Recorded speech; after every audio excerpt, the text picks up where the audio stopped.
I'm going to call to order a meeting of the Planning and Economic Development Committee on Tuesday, October 3rd, 2017 at 7:02 in the Aldermanic Chamber.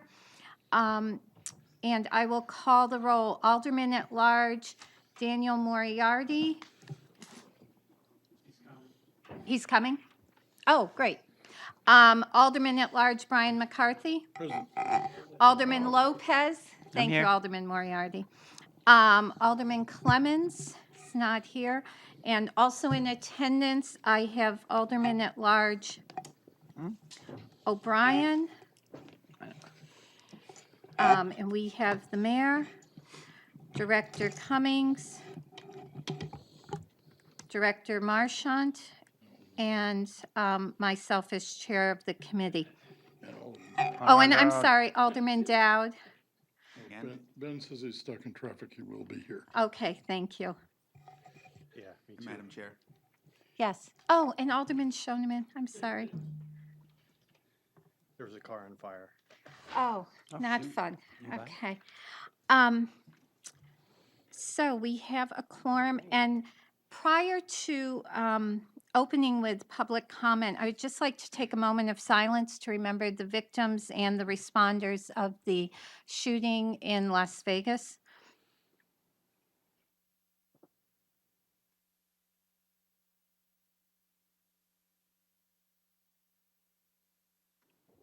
Thank you.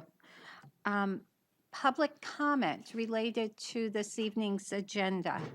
If anyone would like to make comment, if you would just come to the mic and state your name and address, please.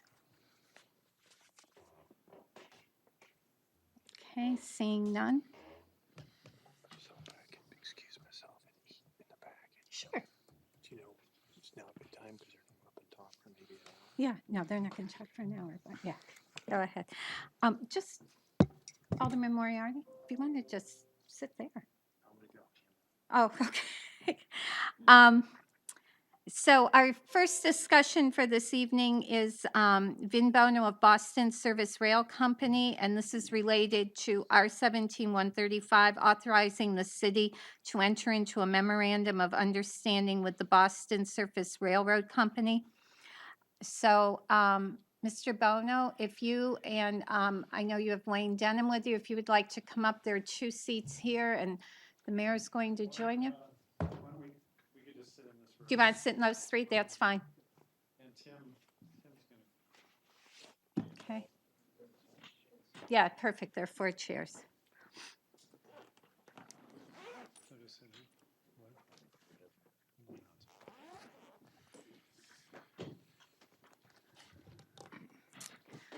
Thank you, Mayor Donchis. Would you like Thank you, to Madam start Chair. us off? So I want to introduce to you and the members of the committee and the Board of Aldermen, Mr. Vincent Bono from the Boston Surface Railroad Corporation, as well as Wayne Dunham.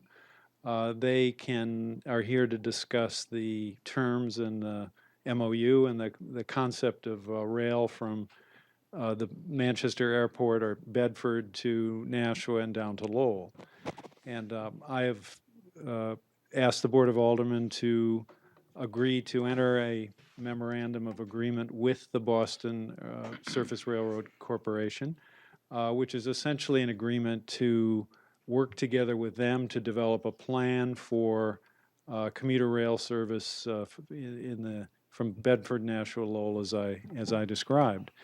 And we of course, are looking to try to establish this service because of the great benefits that it would bring to Nashua and our citizens, both in terms of the convenience for the people who are so tied up on the roads, stop and go day after day, to give them an alternative that would be improve their quality of life considerably, but also because of the positive effects which commuter rail service would bring to the city. Development of the east side of the city, and other economic benefits that would be derived from it. So I think I will just allow Mr. Bono to briefly describe what he is, the the type of plan we're looking at that we would be working with him to develop, and then answer any questions from you, Madam Chair, the members of the committee, or the Board of Aldermen. And of course, we have Mr. Cummings, the Economic Development Director, and he may wish to give his perspective on some of your questions if that is appropriate. Okay, thank you. So, Good Mr. evening. Bono, Go ahead. go ahead.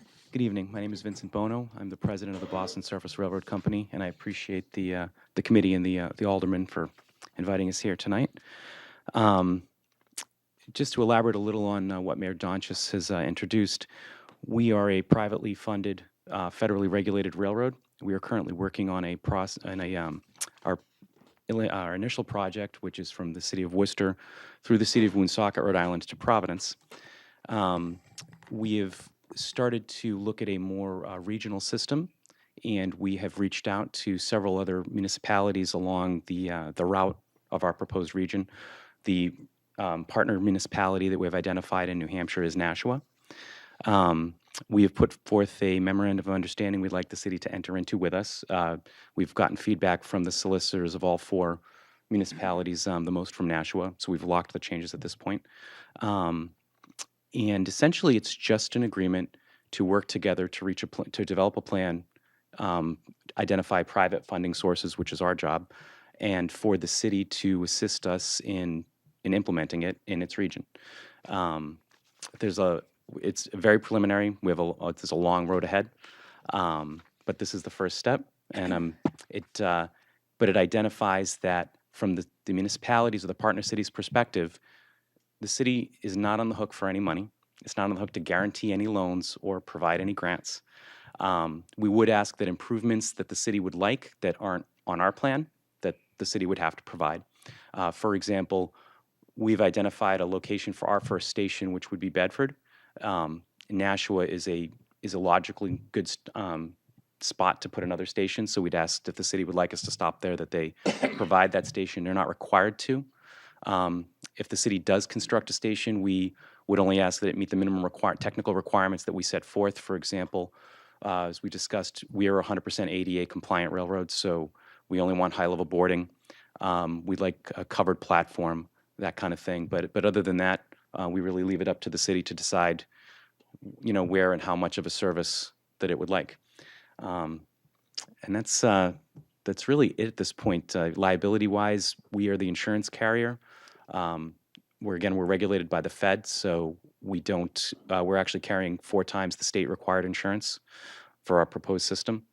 If anyone have any questions, I'd be happy to answer them. Questions, members of the committee?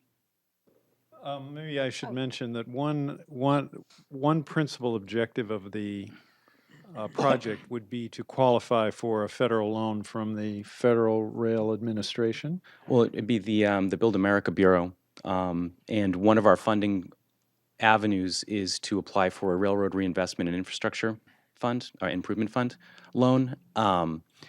Quite honestly, we're looking to see if that funding method is more advantageous for us as a company than our private equity that we've identified. So, one of the requirements that we would have if we were to avail ourselves of that program is that the city would put someone on the financial oversight board of our company.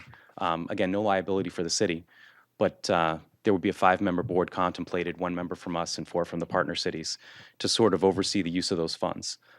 If in the future, and this is not something that we've talked about, but the RIF folks have recently identified it to us, if the city would like to tag on loans on our railroad, on our loan program for transit-oriented development or what have you, we'd be open to that as well. Okay, thank you. Alderman Clemmons?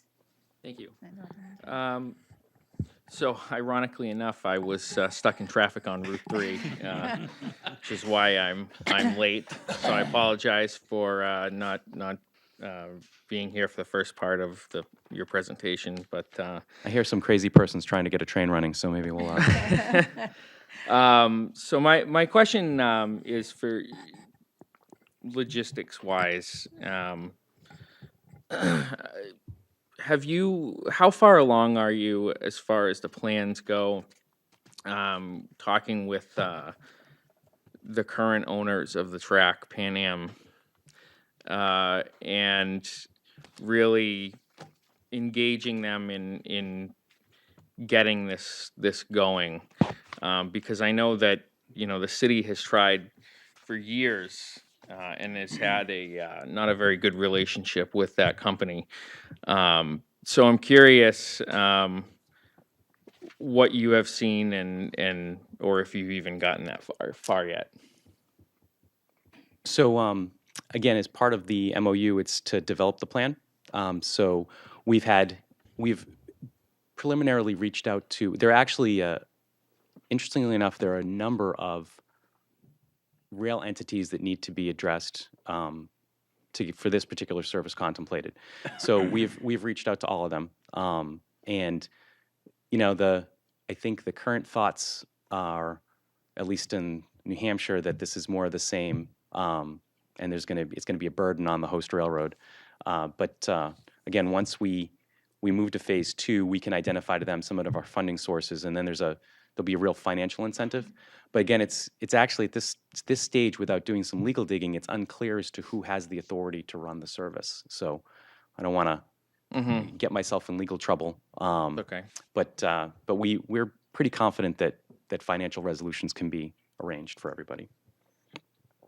Okay, I saw Alderman Dowd and then Alderman Lopez. Yeah, on the trains, are these going to be newly acquired cars, or are they going to be refurbished from other railroads that you buy? And an associated question is, are these going to be set up so people can actually work on the train? Are they going to have power and internet? Because today travelers like that. So we would not be buying new rolling stock. If you look on our website, our current plans for our first segment in Worcester to Providence, we've identified a number of sets of rolling stock in the country that are available for reasonable cost. We're looking at not typical commuter rail style seating. We're looking at more like Amtrak coach style. So 2x2, certainly not first class on an airplane style, but absolutely, one of our requirements is quality Wi-Fi and power at all the seats.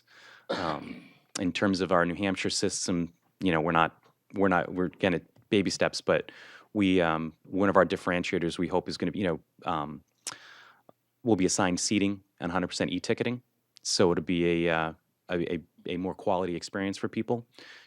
We did a study 4 years ago from some New York City commuters, and the number one complaint was actually that they couldn't always get a seat on the train. So we're moving with that assigned seating model. And the number 4 complaint was that they couldn't find a power outlet for their laptop. So we're sensitive to that. Alderman Lopez and then Alderman O'Brien. I was just curious because you're Boston Service Rail, and it looks like the stops you have in mind are Bedford, Nashua, Lowell, Air, Worcester, Providence, but not Boston. Is somebody else owning that track? Is there some reason for that? Well, the T owns all the rights into Boston. Okay. But when I chose the name of the company, I had found a Boston Elevated Railroad Company stock certificate, so the name sounded good. Okay, fair enough. Our heart's in Boston, as all Bostonians will tell you. But the rest of the world ends at the end of the at 128. It's the hub, right? It is. Alderman O'Brien and then Thank you, Alderman Madam Moriarty. Chair. My question would be, it seems you're well into the project for the Providence Run. And a lot of people here in Nashua are very excited. But can you tell us about that Providence Run that you're currently working on? I see you plan to get it operating by 2018. Do you see any real commonality that we're going to be facing here in New Hampshire, that you already have the experience that you went through with that run down there that would be applied to us up here? I think that when we go for our federal to go to the Surface Transportation Board to have the authority to run passenger service up here, we know that process a lot better. Also, one of our I think we've pushed our timeline out to 2020 down there due to positive train control requirements. Positive train control is the automatic collision detection and avoidance system used by trains these days. Even though the FRA would not require us with our light schedule to use it, our host railroad down there it's actually, they consider themselves the safest railroad in the country, the Genesee and Wyoming, and they've asked us to implement it from day one. So yeah, we will, all of our train sets will be PTC equipped sooner than later. So that'll be a benefit anywhere else we decide to run. Alderman Moriarty? Is there a presentation that we're going to get? No. So I'm not sure where to start because I feel like I'm lacking so much basic information about this plan that I was waiting for a presentation about what's like a map, for instance, or how's it going to get paid for, and a schedule, schedule, budget. Have you read the memorandum of understanding, Alderman? I did, and there's no map, there's no schedule, there's no nothing. There's so much stuff missing that I just don't know where to start. Well, actually, the MOU is the starting point. The first step in our first requirement is to develop a plan together, and that means a map and a schedule and how we're going to fund it, and that's why we're here. To be your partner, not necessarily your provider.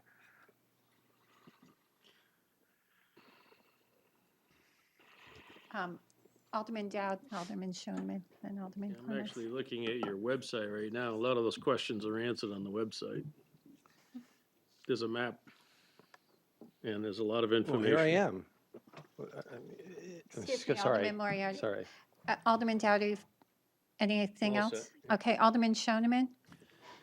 Thank you, Madam Chairwoman. Thanks for coming in. I appreciate the information. We've heard in the past that this will provide rail service to Nashua at no cost to local taxpayers. No subsidies. It's going to be run for profit and presumably then run on ticket sales and on whatever federal loans and grants you're able to obtain. Is that a correct understanding? That's correct. Okay, thank you. Is this MOU then going to take us all the way to that point, or what are the steps for further agreements that are going to come down the line? So after the MOU is signed, then we'll work together to have a true operating agreement, which is a much longer process. The MOU is the framework, so we just have the basic, Okay. concepts that we're all looking for from each other down there. There's nothing requiring Nashua to go forward if some of the terms are untenable. Since Nashua's solicitor has been pretty forthcoming with its content for just this MOU, I have a feeling that Nashua will take a big part in drafting the final agreement. If I may continue? Yes. Thank you. Just looking at the Section 7, Nashua responsibilities under this MOU. The third one says, identify funding sources to support changes or additions to the plan required by Nashua. What does that mean? What funding sources are we talking about identifying here? If Nashua, well, for example, if Nashua said they want a station, and it's a Nashua addition to the plan that we're not willing to, I would ask Nashua to decide how it's going to pay for that. Okay, that sounds fine. So it's a station, it's not the lines and everything else? No, not at all. Okay. I don't know what Nashua will want as a city. So, for example, aside from just the station, there may be an intersection where everyone would like a bridge built, and it's not necessarily something we need, but it's something Nashua wants. I would ask that Nashua figure out how to pay for that, and we may help. I don't know, but that's I understand. Yeah. So that's kind of the general framework. right. May I? Yes, please. Okay, Alderman the next bullet point, it says, after receiving all necessary approvals, including but not limited to approval of the National Board of Aldermen, provide BSRC with 90% of any BSRC-generated formula grant money collected based on BSRC's fixed guideline miles. Can you explain what that means? What's the 90%? What does that mean? So there is a federal grant program. It's called the Formula Grant Program, and the way it works is when you run a certain amount of miles on a fixed guideway, for some reason ferries count, even though they go over the ocean. If you report your data into the National Transportation Data Set, you get based on a formula, a credit for those miles that are reported. In this, because passenger rail, and I use the ferry example because there are a lot of privately funded ferries, because passenger rail is predominantly government run, there are very rare instances where you have a situation where a government entity has to be the recipient of those funds. So any funds that we generate in the Nashua region, we want Nashua to get. And typically, the receiving entity gets to keep 10% of those as just discretionary for the privilege of collecting the check. For being Nashua. Right. Spending those funds is still, there are still federal guidelines on how that money can be spent. That 10%, Nashua could spend on its train station. It could spend on improving the roads near the train station. It could spend on the fire station whose district serves the train station. So there are rules and regulations on what it can spend that money on. We may, actually, I think it also says, or spend it as we designate. There may be a time when Nashua wants that bridge, and we say, okay, you're going to keep 25% this year because we're going to build a bridge. And it's rather than me collecting the money and then giving it back to Nashua or doing that. So that's why we wanted to have this MOU, so we're all clear on what the deal would be. Because if we don't report our miles, it's kind of onerous. We have to hire a person to work full time. If we don't report our miles, then nobody gets the money. But we'd also want to make sure that Nashua is that recipient, and it doesn't go into the state's discretionary fund. May I just go Yes, down the list here a please. little further? Thank you. Let's see. Then sponsor BSRC for any identified funding opportunities that would benefit or advance the plan. What do you mean by sponsor BSRC? So at this point, we're not looking for any sponsored grant programs. But if there were a grant program that we have both identified as being, as that our financial oversight board identified as being desirable, we'd expect Nashua to be our sponsor. Private entities always require a sponsor. Typically, it's a local city or the state DOT. Okay, thank you. Alderman Clemency, I thought I saw your hand. Yes, thank you. You're welcome. So one of the concerns that that I've heard from some citizens, not all, because most are excited about it, but is the connection in Lowell and how that would work as far as, I would assume you probably have to go down and switch trains and then head down. So the concern is, the schedule here, working around that. And I would assume that that's something would it go to the train station in Lowell that the MBTA goes to now? That's currently our idea. Actually, at this very moment, the city of Lowell is looking at the same MOU in their council meeting. And we have another one of our representatives there. So we'd be looking for Lowell's help in dealing with the LRTA that owns that station. But it would be a cross-platform transfer in Lowell for people that wanted to get to Boston. Obviously, we want people to ride our service, so it behooves us to make that schedule amenable so that it matches up with the T's schedule. And again, that's one of those other stakeholder railroad negotiations that we would have to enter into. Okay, but that obviously, you want to make a profit. So like you said, it behooves you to go around that schedule. My only question is that possible, considering the current MBTA schedule? Yeah, it is. The T has more frequent service than we'd be contemplating. So each one of even if we ran, say, 4 trains, each one of our trains would hit, some of them would hit 2 MBTA trains, and some would only hit 1, but they'd be timed so that people could make it into Boston if that's their destination. Okay. Thank you. Alderman Moriarty. I have 3 questions, so I'll just start with no particular order. So you said that regarding the item 3 or 4, whatever it is that Nashua is going to provide is only going to take 10% of the federal dollars that you get based on billing on mileage. Can you compare can you provide a justification for 10% to Nashua in context of, for instance, CDBG, which is a federal grant, community development block grant, where the city typically has a 20% or more administrative fee, and then on top of that, there's another 20% that we'll use for other services. So given that the Nashua already takes 20% of CDBG funds, how do you justify we only taking 10% of these federal funds for your plan? So 10% is typical in the other places where this kind of sharing occurs.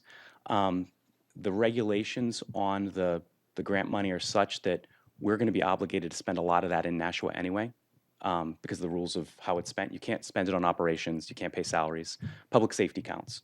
So, and again, this is a loose framework. If Nashua has a better idea, it's welcome to work with us on it, because again, this is just the first step.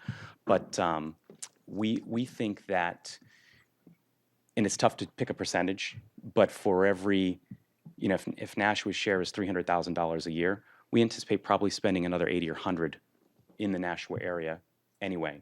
That are just like grade crossings is a big peeve of mine. I like them to be a lot easier than they are to deal with on a lot of other railroads. So that percentage very well may be more, but that's the base that we're anticipating. Alderman Moriarty. So the current tracks need upgrading to the cost of approximately $1 million per mile. Do you have any idea how you'll arrive at that capital investment? We have 3 funding opportunities identified. One is private equity, one is venture capital, and the other is a railroad reinvestment and infrastructure loan. So you're right, it is about $1 million a mile. Some places less, some places more. There are a couple places actually in New Hampshire where that is significantly more due to a couple bridges, but we're looking at a RIF loan. Alderman Moriarty. So of the previous commuter rail studies that have come out,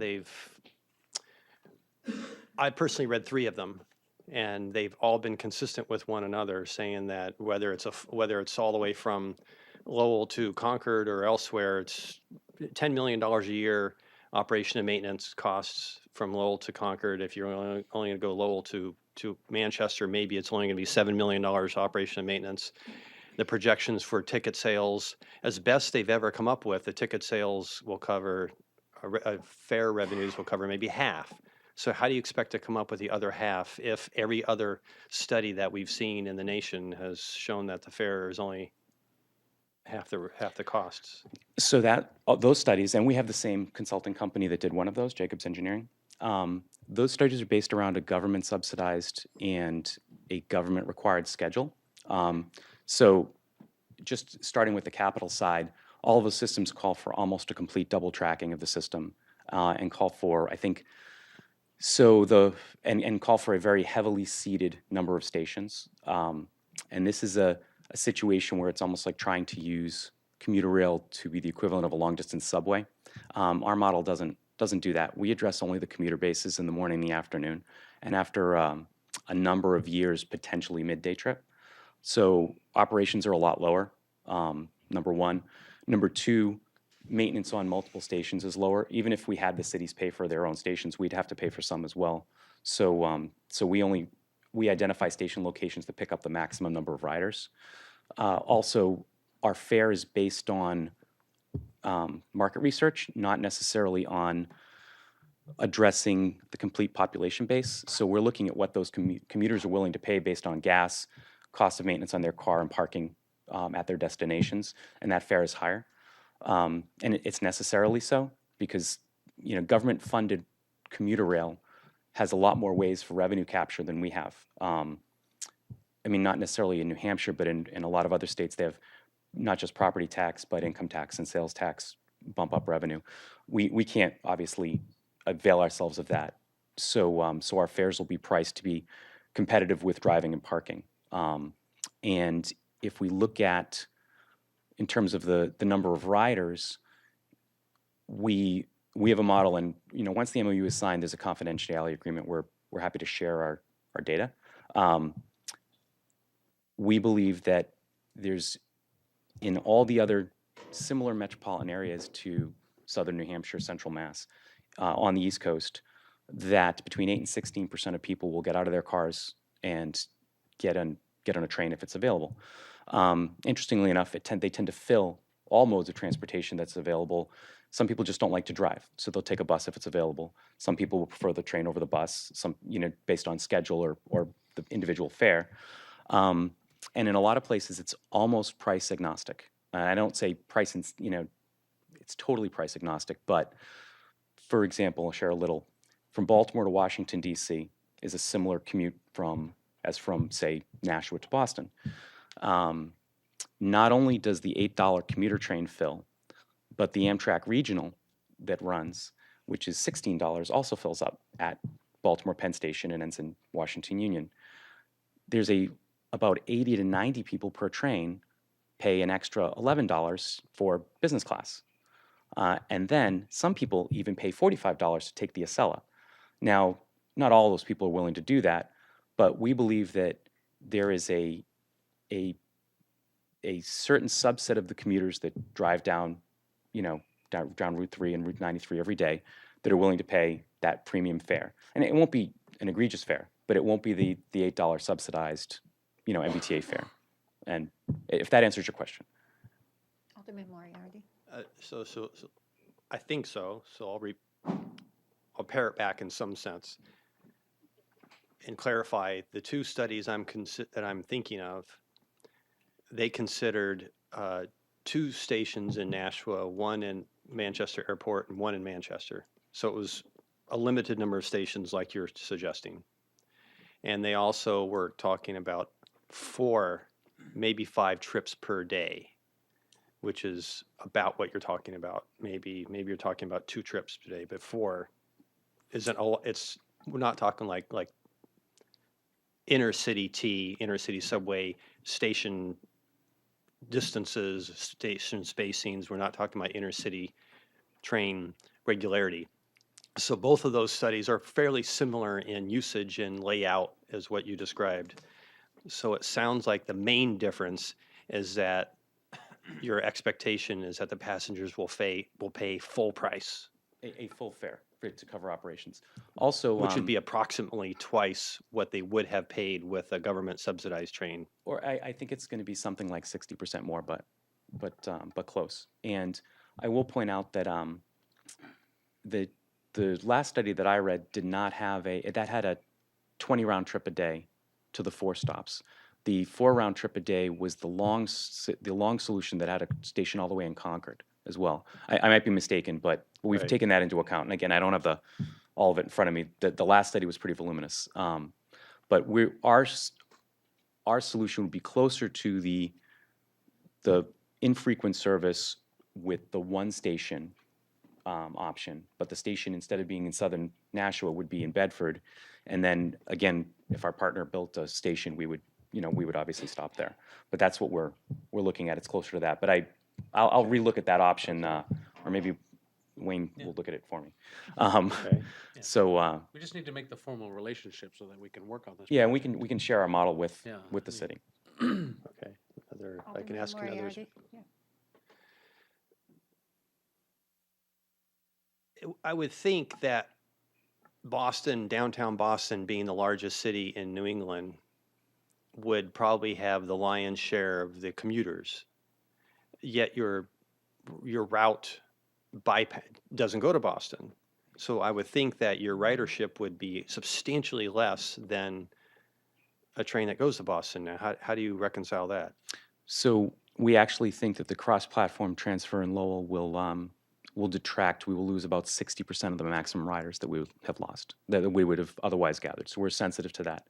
But I'm going to be honest, with the sheer number of commuters we're looking at 130,000 cars a day that go down Route 3 and 93. And, I think the generally accepted practice, that's 1.5 people per car, give or take. And so we're comfortable that we will achieve minimum ridership. It wouldn't be as profitable as if, obviously, and we wouldn't take as many riders if we could go directly to Boston, but that's just not something we can do, at least not day one.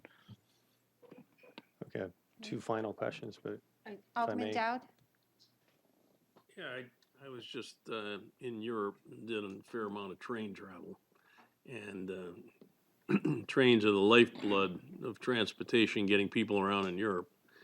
Now, in all their cars, some of these people that are going to be traveling on your train are going to be going, if they're going to Manchester or from Lowell, or eventually when you go to Boston, they're going to be going from coming off an airplane and going home, or vice versa.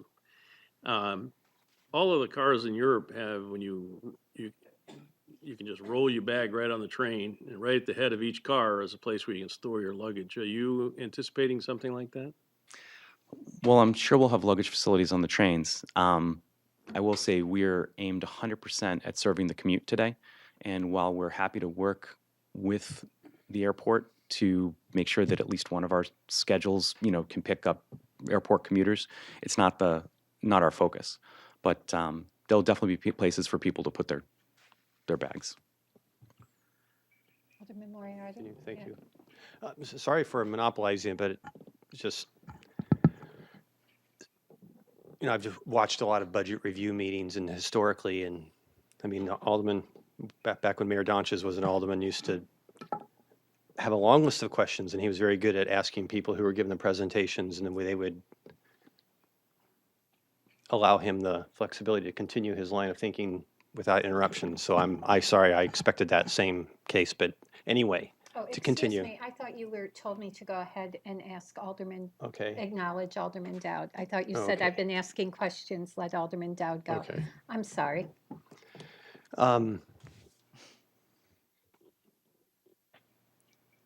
So there's an exclusivity, I think it is, clause in the last, in the memorandum of understanding, which, what does that make it exclusive of? That we're not allowed to discuss commuter rail with other people that might want to compete? Yes, not while we're sharing our information with you. After the agreement's over, then that's different. So then last question. What is the, so many minutes ago when I was feeling like I was missing a plan, and you said, well, there is no plan. That's why there was no presentation of a plan, because this is the first step of this. The purpose of this memorandum of understanding is to have you go do a plan. So what is it that you need from us in order to enable you to do the plan? What prevented you from doing the plan in the first place and then coming and asking us after the plan was complete? So we do have a framework. Obviously, we have a base that we looked at this before. What we're hoping to get from Nashua specifically is, well, for one thing, is a lot of commuter data. Your planning department has that kind of data. Nashua in particular has a lot of expertise. It's a designated recipient already for FTA funds. So we'd be, looking to say, okay, can we avail ourselves of some of these? What's your experience? What's the process like? That kind of thing. We also, we're going to be looking for a little bit of, that just won't work for the people of New Hampshire. I'm personally a numbers guy. Wayne has a more human element to him. It's, as I'm frequently reminded.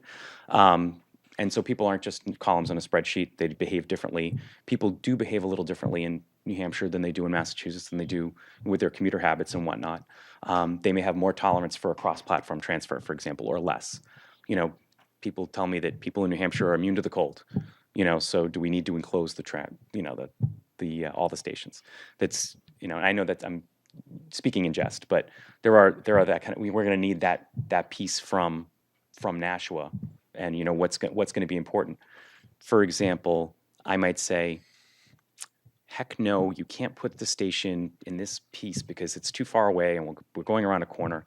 And people are, you're going to say, people in Nashua just won't go to this other neighborhood to park because the street is small. I mean, I'm just making things up that could, or coming in what ifs, but there's a lot of data that we're going to need from the city. And we don't know all of it yet. Alderman Schoeneman. Thank you. You mentioned a consultant's name before, and we've used consultants, or the state has, for various rail studies. This next phase study that we would be undertaking together. Is that something that you guys have the expertise to do, or would you be hiring a consultant to work on that for you? And what's the funding for that? if We there have is hired? we have 4 consultants right now, and we're currently self-funded. And I anticipate before we get a dime of capital money or a dime of any money from anyone else, it's probably going to be about $250,000 more just to get to the next step. And that's self-funded by us. But okay, so you're not asking Nashua for No. funds to support that? No. If you want to study what the effect of a park next to the track is going to be, have That's at on it. us. Okay. That's okay. Alderman Dowd. Just a couple data points. I, on a number of occasions, have been on Route 95 between 4 and 6 primarily in the evening, and you got 4 lanes of traffic doing about 10 to 15 miles an hour. It's ridiculous. And even here in New Hampshire on Route 3, from 4 o'clock to 6 o'clock going north from Nashua to Manchester, just as bad, sometimes worse. So if you can take 3 to 5% of those cars off the road, I'm certainly in favor of it. Alderman McCarthy. They're hitting 10 miles an hour on 95. I'm going to switch the way I commute. Yes. Alderman Clemmons? 95 is not the problem, it's Route 3. Yeah. But I certainly am supportive of this agreement. I think that it's not every day that a company comes along and says we want to build rail service through Nashua, and it's not going to cost you much more than the cost of a station. I think that's an opportunity that we can't pass up. For years, the argument has been, well, this is going to cost taxpayers a ton of money. Who's going to ride it? All this, that. I appreciate the fact that, your company is taking on what essentially is the burden of researching this and making it come to fruition. And if Nashua can be a partner with you in doing that, by accepting grant money on your behalf, or by, whatever it is, getting data, whatever we can do to help you make this plan come to fruition for the citizens of our city, I think that's something that behooves us to do. And I certainly am going to support this memorandum. Okay. Alderman Dowd and then Alderman McCarthy. Yeah, just one other data point. On a number of occasions, when you go into someplace around North Station, people from Nashua drive to Lowell, park, take the train to Boston to avoid the $45 to $60 you could park around Boston Garden, and take the train back. And so I think going cross-platform is a much easier way to go than trying to park in Lowell. Our data suggests that that's the same. I mean, on a daily basis, as many people won't do it, but we're confident that enough people think like you that we'll be able to fill our trains. Alderman McCarthy. Yeah, I too am very supportive of this. I didn't have a lot of questions because I actually had a lengthy chat with Mr. Zizzi last week, who answered most of the questions I had. I did want to point out one thing that I think is important, which is last week we had the first candidate forum for candidates for this board. And when a question came up about rail, one of them pointed out that wherever it was, it needed east-west access to the train in order to make it successful, so that it wasn't just people in the Route 3 corridor that could use it. And I think the location of your Bedford location, which Bedford doesn't really describe well where it is, I think, because of the location near the airport and its proximity to both the Everett Turnpike and to Route 101 is a very good location to allow a lot of people from across the state to get to the head end of the railroad and use it. more so than if it were, you know, some of the alternatives we've looked at. And I think that's important, and I really like the idea that this may happen. I like the connections that it may ultimately get with some of your other endeavors, and I think this is all very good for the city of Nashua and southern New Hampshire. Thank you. Director Cummings wanted to make a comment, and then Alderman Shoneman. Thank you. Thank you, Madam Chair. Tim Cummings, Director of Economic Development for the city. I just wanted to add my voice and make sure it was clear that I'm recommending the city enter into this memorandum of agreement this evening. And the reason why is I like the idea that this is a market-based approach. Secondly, I spend time often thinking about how the city can increase its value and how we can make Nashua more attractive from an economic development standpoint. And the fact of the matter is, and this has been very clear along the way, report after report shows that communities with transit, rail access increase their value time and time again. Most recently, Smart Growth America, along with George Washington University School of Business, just published a report called the Walk Up, Wake Up Call, where it went out to the city of Boston and identified and proved through data that houses values increased in communities that had access to rail. I think if we can position the city of Nashua to move in this direction as a community that wants to increase its value over the next 5, 10, 20, 30 years, whatever it may be, this is a very positive solution. Thank you. Alderman Shoneman. Thank you, Madam Chairman. I'm not on the committee, so I'm not going to be voting on it, but I support this proposal. I think it's a great idea. I like what Director Cummings just said about it being market-based. I think that's really key. We've seen proposals in the past that require a lot of subsidies because they're not really, they're trying to be something for everybody, and you're trying to be something for the people that really want it, it seems to me. And I think that's a great way to go. And for you to come in and help us do this, I think is tremendous. I see the benefit of it.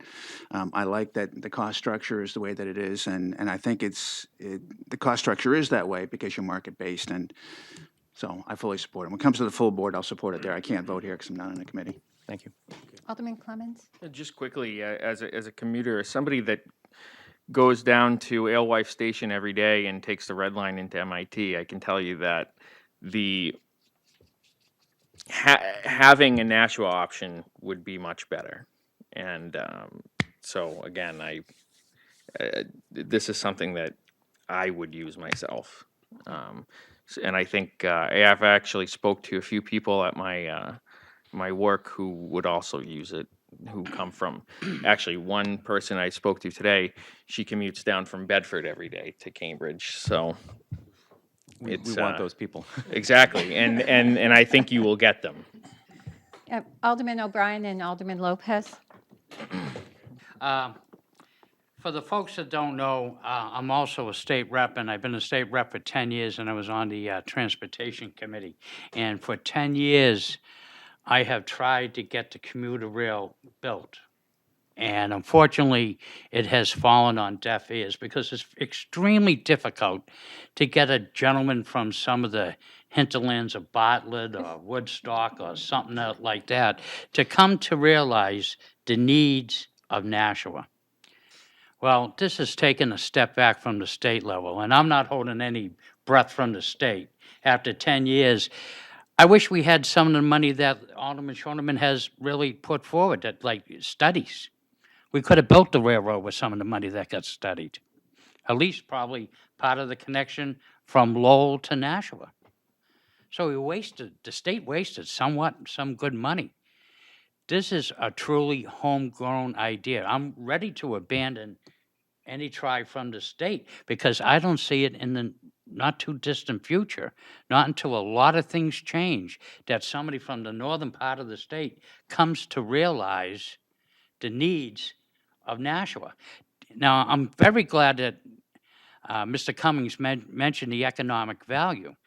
One must remember, part of the selling points I put, the metro region of Manchester and Nashua generates 35% of the state income. in this state. Do you think the state would turn around and say, Nashua, we'll try to get you a railroad to make your community more stronger? But no, it has yet to happen. So this is a homegrown idea that, unfortunately, I'm not on the Planning and Economic Development Committee, but when it comes before the full board, I am going to totally support this. And the reason is I agree with the some of the citing that Mr. Cummins have said. Communities that do have commuter rail, this is the same argument I try to make up at the state. Property values increase, jobs will increase. The train goes both ways. Yes, it'll be taking people from Nashua to perhaps better quality type of jobs down in the south. But man, we got to punch a hole right through that 128. It's amazing to me that why they're building on 128, that one of those great companies can't come up here to New Hampshire. Because where's that New Hampshire advantage we got? So the thing is this is going to be a homegrown idea that I think we got to really support. It's very little liability to the city. I think it's going to definitely, if this comes to fruition, I compliment you guys. I don't think, when was the last private concern to build a railroad? 1890 in this country? This is fantastic, and I really want to support this. Alderman Lopez, I believe I saw your hand. Yeah, I just wanted to say that I support this as well. I think I like most manifestations of a public and private partnership, and this one in particular seems to focus on Nashua's needs more than the statewide one. I was, with respect to the people who tried very hard at the state level to push that forward, I think they were trying to do too much and convince too many at the same time. Whereas this is a more focused approach to, do we want to buy into this effort, or not even at that point, do we want to study getting involved in this? So I think this is a good first step. I think we should take it, and I really don't want to be looking 10 years down the road watching the train go by instead of having it stop here. Alderman Schoenman, I just had a question, if I can address it to the mayor. please. We recently, as a board, approved, and I heard Alderman O'Brien mention studies. We recently transferred $100,000 for a study that the rail committee is going to use. Do you envision that we still need to spend that money? Or I know it's going to go to finance committee if it does, but what are we going to, it sounds like we don't have to spend any money for further studies. Well, it was escrowed, so it'll be there for the rest of the year. I don't have any definite plans or proposals to spend the money at this point. It sounds to me like the need is largely gone away. It could have, yeah. Okay, thank you. But I Alderman- think, can I just add one thing, non-financial? We've proposed and we've adopted the rail commission, or whatever we call it. I think we still appoint those people, and we maybe extend their life and have them help us work with the Boston Surface Railroad Corporation and to develop the plan so that it is, some citizens, some aldermen together trying to guide the process, as a team. Alderman McCarthy? Yeah, Alderman O'Brien, Gerard Lewis point. I too have basically sort of given up on trying to convince the state of the value of rail and am more concerned about Nashua. But what I like about this plan is the fact that with the northern terminus in Bedford, it actually does provide potential service to the airport, which is something I think we've felt was very important to the ongoing health of the airport and the state. And, the other plans that we've looked at that ended just at Nashua wouldn't have done that. So I like that. I probably will not use the service on a regular basis because I don't go into Boston. But if you can get Ben off the road here, it'll make my commute to Waltham a lot better. The other drivers. I, just for the purpose of people who may be listening and wondering exactly what's in this piece of legislation, I would just like to read a bit from the purpose and scope. The purpose of the MOU is to identify the proposed roles and responsibilities of each party as they relate to the establishment of regional intercity passenger rail. And then I think the other piece that people might want to know is that the MOU is not intended to be legally binding, but rather intends to promote and facilitate the parties contemplating and entering into binding agreements in the future. So again, this is not legally binding, but simply to begin the process, and I think we all just need to be aware of that. Like Ben, I spent a couple of years traveling to Cambridge, and I would have welcomed the opportunity to go to Lowell and then take something into the city. And if you time those trains properly, you can walk through one train car into the other across a platform. They do it in Manhattan, so it's all in the timing for those cross-platform transfers. But I certainly think that this will not only bring value to the city of Nashua, but all of southern New Hampshire, I think, is going to benefit from this. And as Alderman McCarthy said, the fact that this is going to be going up into Bedford and into Manchester, as well as having east-west access, is going to be important. And I think we will all see the benefit from it. If any of you have ever tried to buy a house near a subway stop or a train station in another city, you know you pay a premium for that luxury. So I think this is a good first step forward. Any other comments? Alderman Moriarty. I have a couple comments. I was going to wait for the section that comes later, but I'll say it now. But I would offer an idea to you for you to consider, Chairman. The fact that we have new business resolution to vote on this, we could make a motion to suspend the rules to do it out of order so that we can vote on that in case anybody is here just for the rail thing. But while you think about that, let me make a couple comments, if I may. Please. So maybe I'm just used to seeing presentations that are more thorough. That's my bias. So I apologize for my expectations coming into the meeting were to receive more information. But having read the memo of understanding, it doesn't obligate the city to anything. It says it's not intended to be illegal, and there's a clause that says at some point if any of the partners is not completely satisfied with the plan, they can, the MOU is void or whatever. So there's really no. What I'm getting at is what's the risk of me supporting this? There's very little to no risk. Unlike Alderman McCarthy, if I had a conversation with Mr. Zizzi, I'm sure all my doubts would have been dispelled a long time ago. And had I known that even Mr. Zizzi had anything to do with this plan whatsoever, I might have known. So, but it's hard to not know what you don't know. So anyway, there's no risk as far as I can see, as far as going into this. Although there is that exclusivity clause, which sort of jumped out at me like, why? But whatever. So, I'm going to be in support of this as far as the plan, giving the opportunity to come up with a plan. But there is one thing about the resolution myself that I do have a question, which doesn't have to do with you guys. The very first, it says, whereas it references a poll that said 75% of New Hampshire is in support of commuter rail. Mhm. I was wondering if you can provide that poll, because that's certainly way different than what I've heard. Director Cummings? I'll be happy to provide that to you. Okay.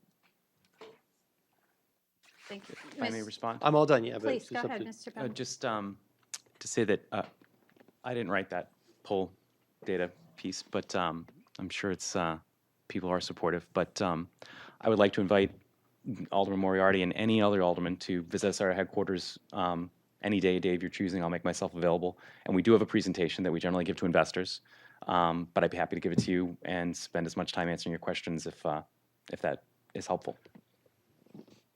And just prior to the meeting, I actually asked Mr. Bono if he had something he wanted us to use the screen for, if he had a drive. And he had anticipated that he was coming here just simply to answer questions and be part of a discussion. Did not realize that there might be the anticipation of a presentation. So he and I had had that conversation prior to this.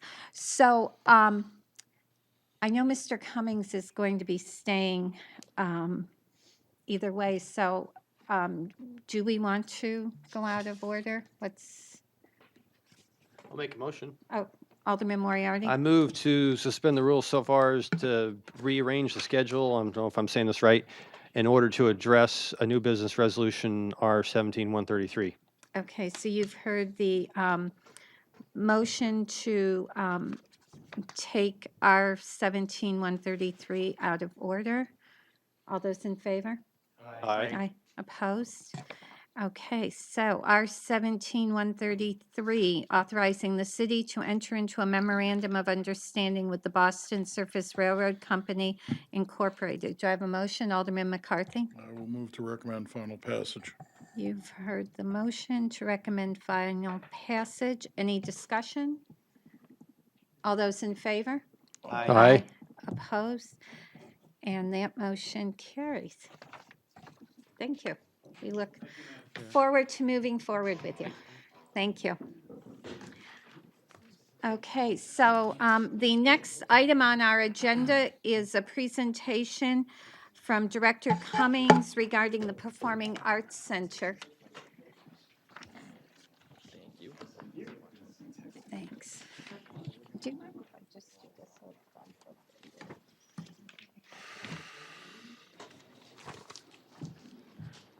Again, I was totally screwed that up. I was commenting for something else. You Yeah. totally got crossfire. No, I thought you were gesturing. Go ahead and talk to him. So don't worry, that's okay.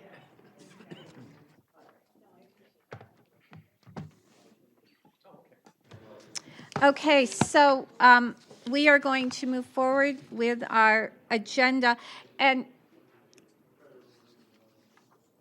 prior to Mr. Cummings' presentation, I do have an announcement, and my error, I was going to make this at the beginning of the meeting. The State Council of the Arts, in cooperation with the Governor's Office, makes awards recognizing communities and individuals who impact the quality of life within the state. And this year, the Creative Communities Award, which recognizes a city that significantly fosters the arts through funding and/or programming initiatives within the past 3 years, has been awarded to the city of Nashua. So would you please close the door? Thank you.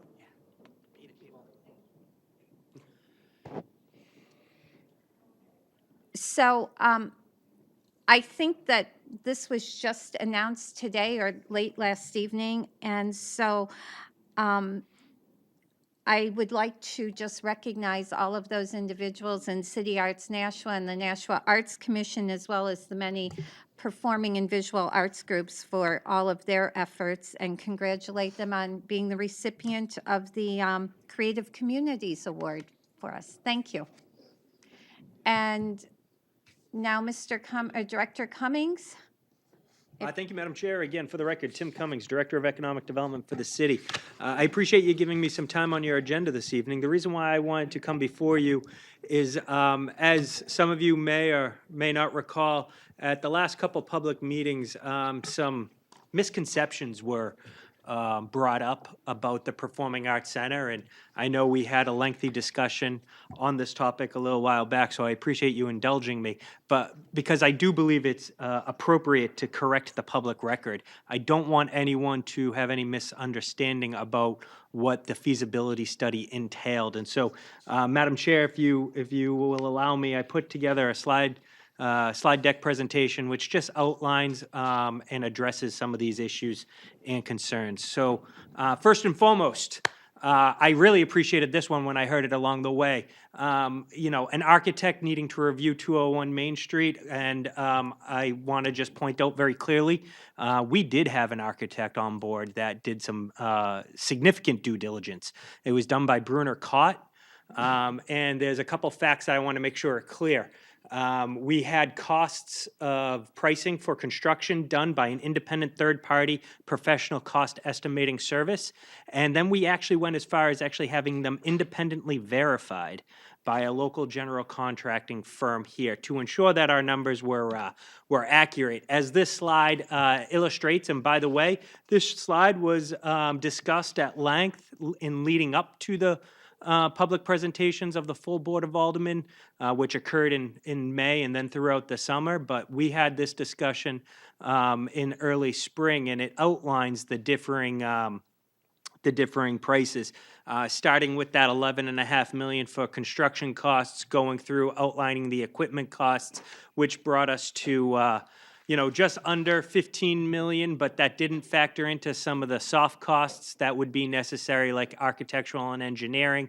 When you include all those costs in, you get to a projected budget of about 15.5 million, which was what was recommended to you. I want to be clear, I did not make these numbers up.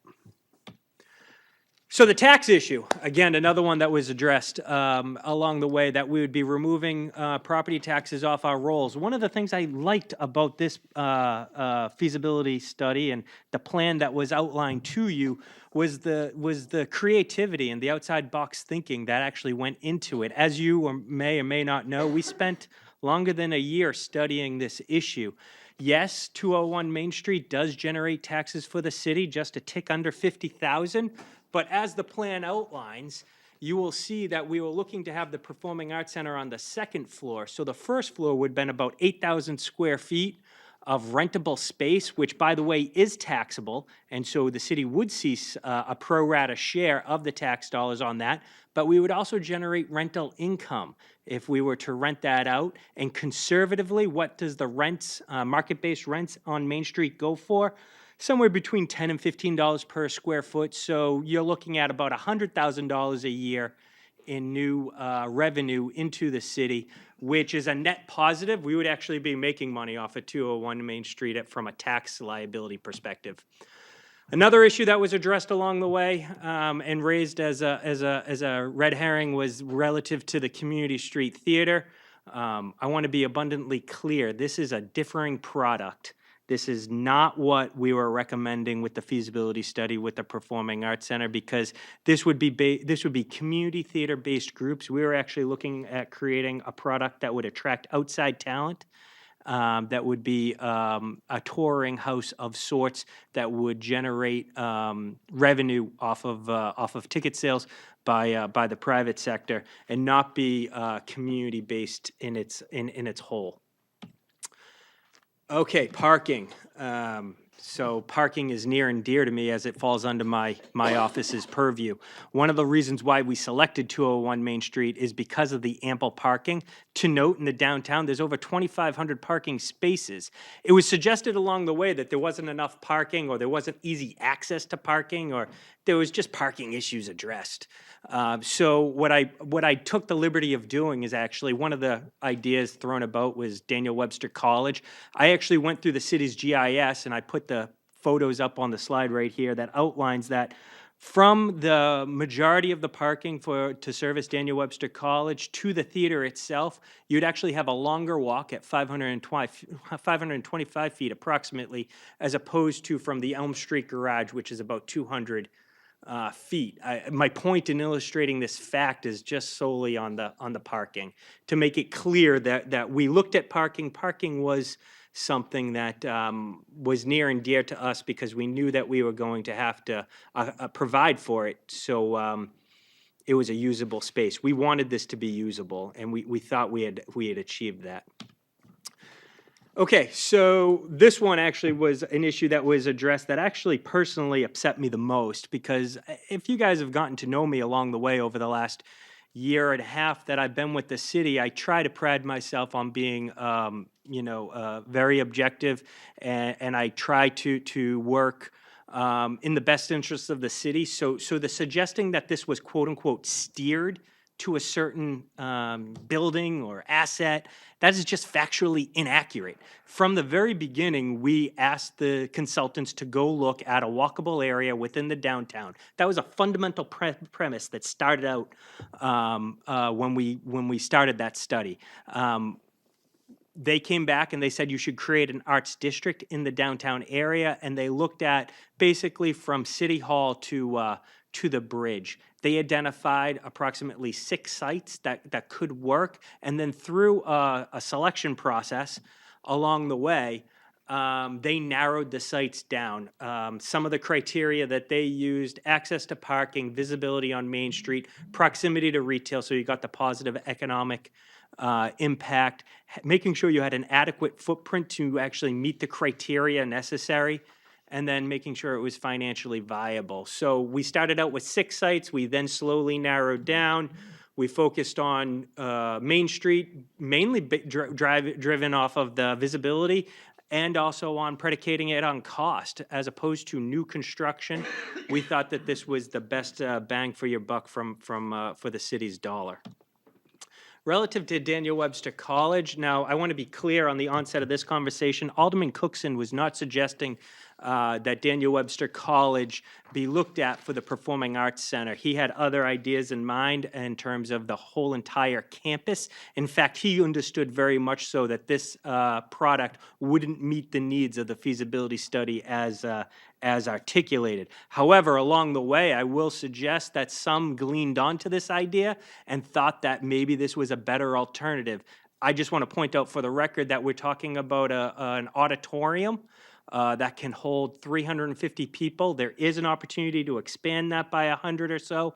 We would need to do that. That's still less than the minimum requirement that was articulated in the feasibility study. It's not walkable. There would be no positive economic impact, and there was very limited back of the house, which means your performances would be very limited on what you could do.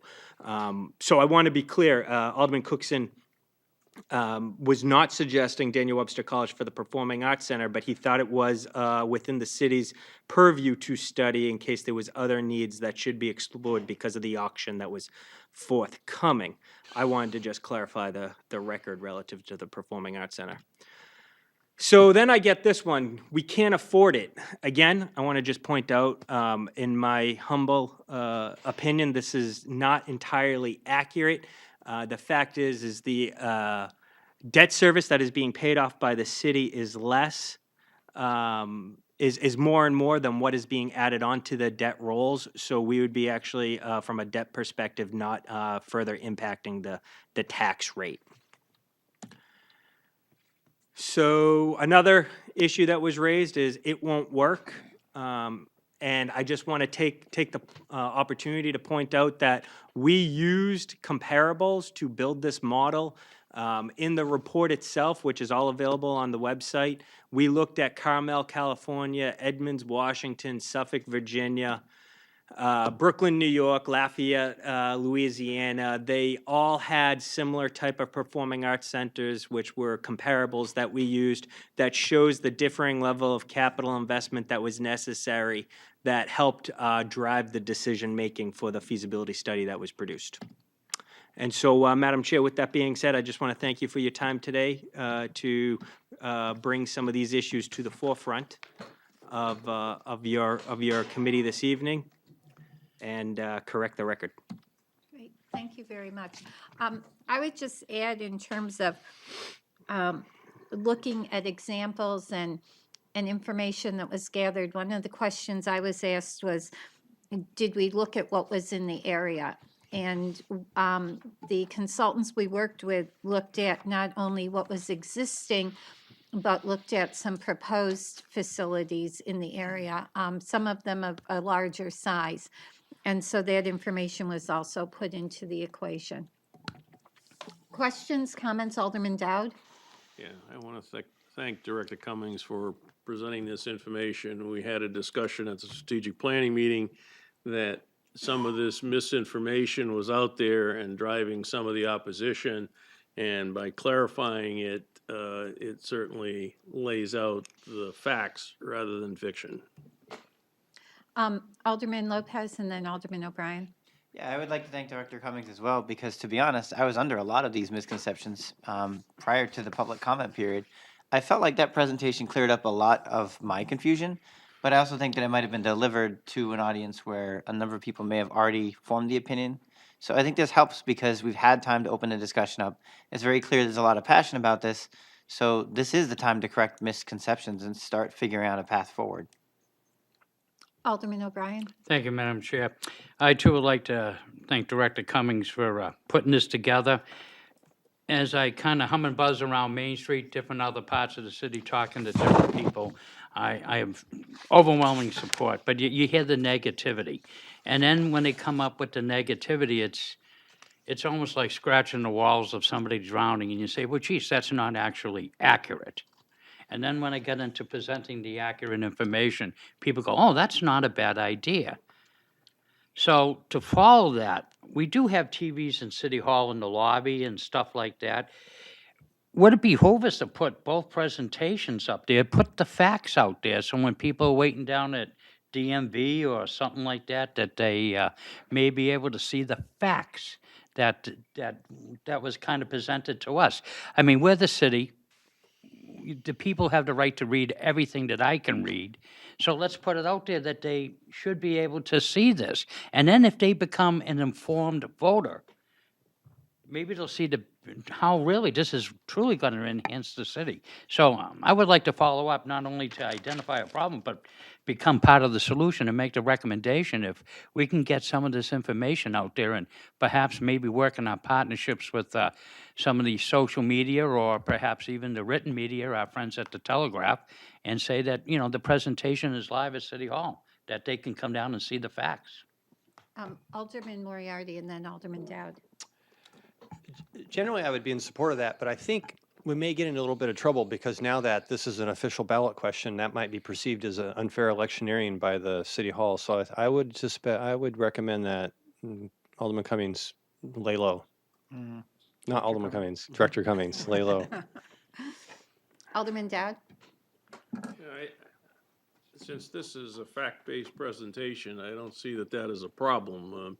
If people are going to vote on something, they should have the facts in front of them. And this isn't a marketing pitch. This is providing information to allow people to make a logical decision. So I have no problem with this being presented.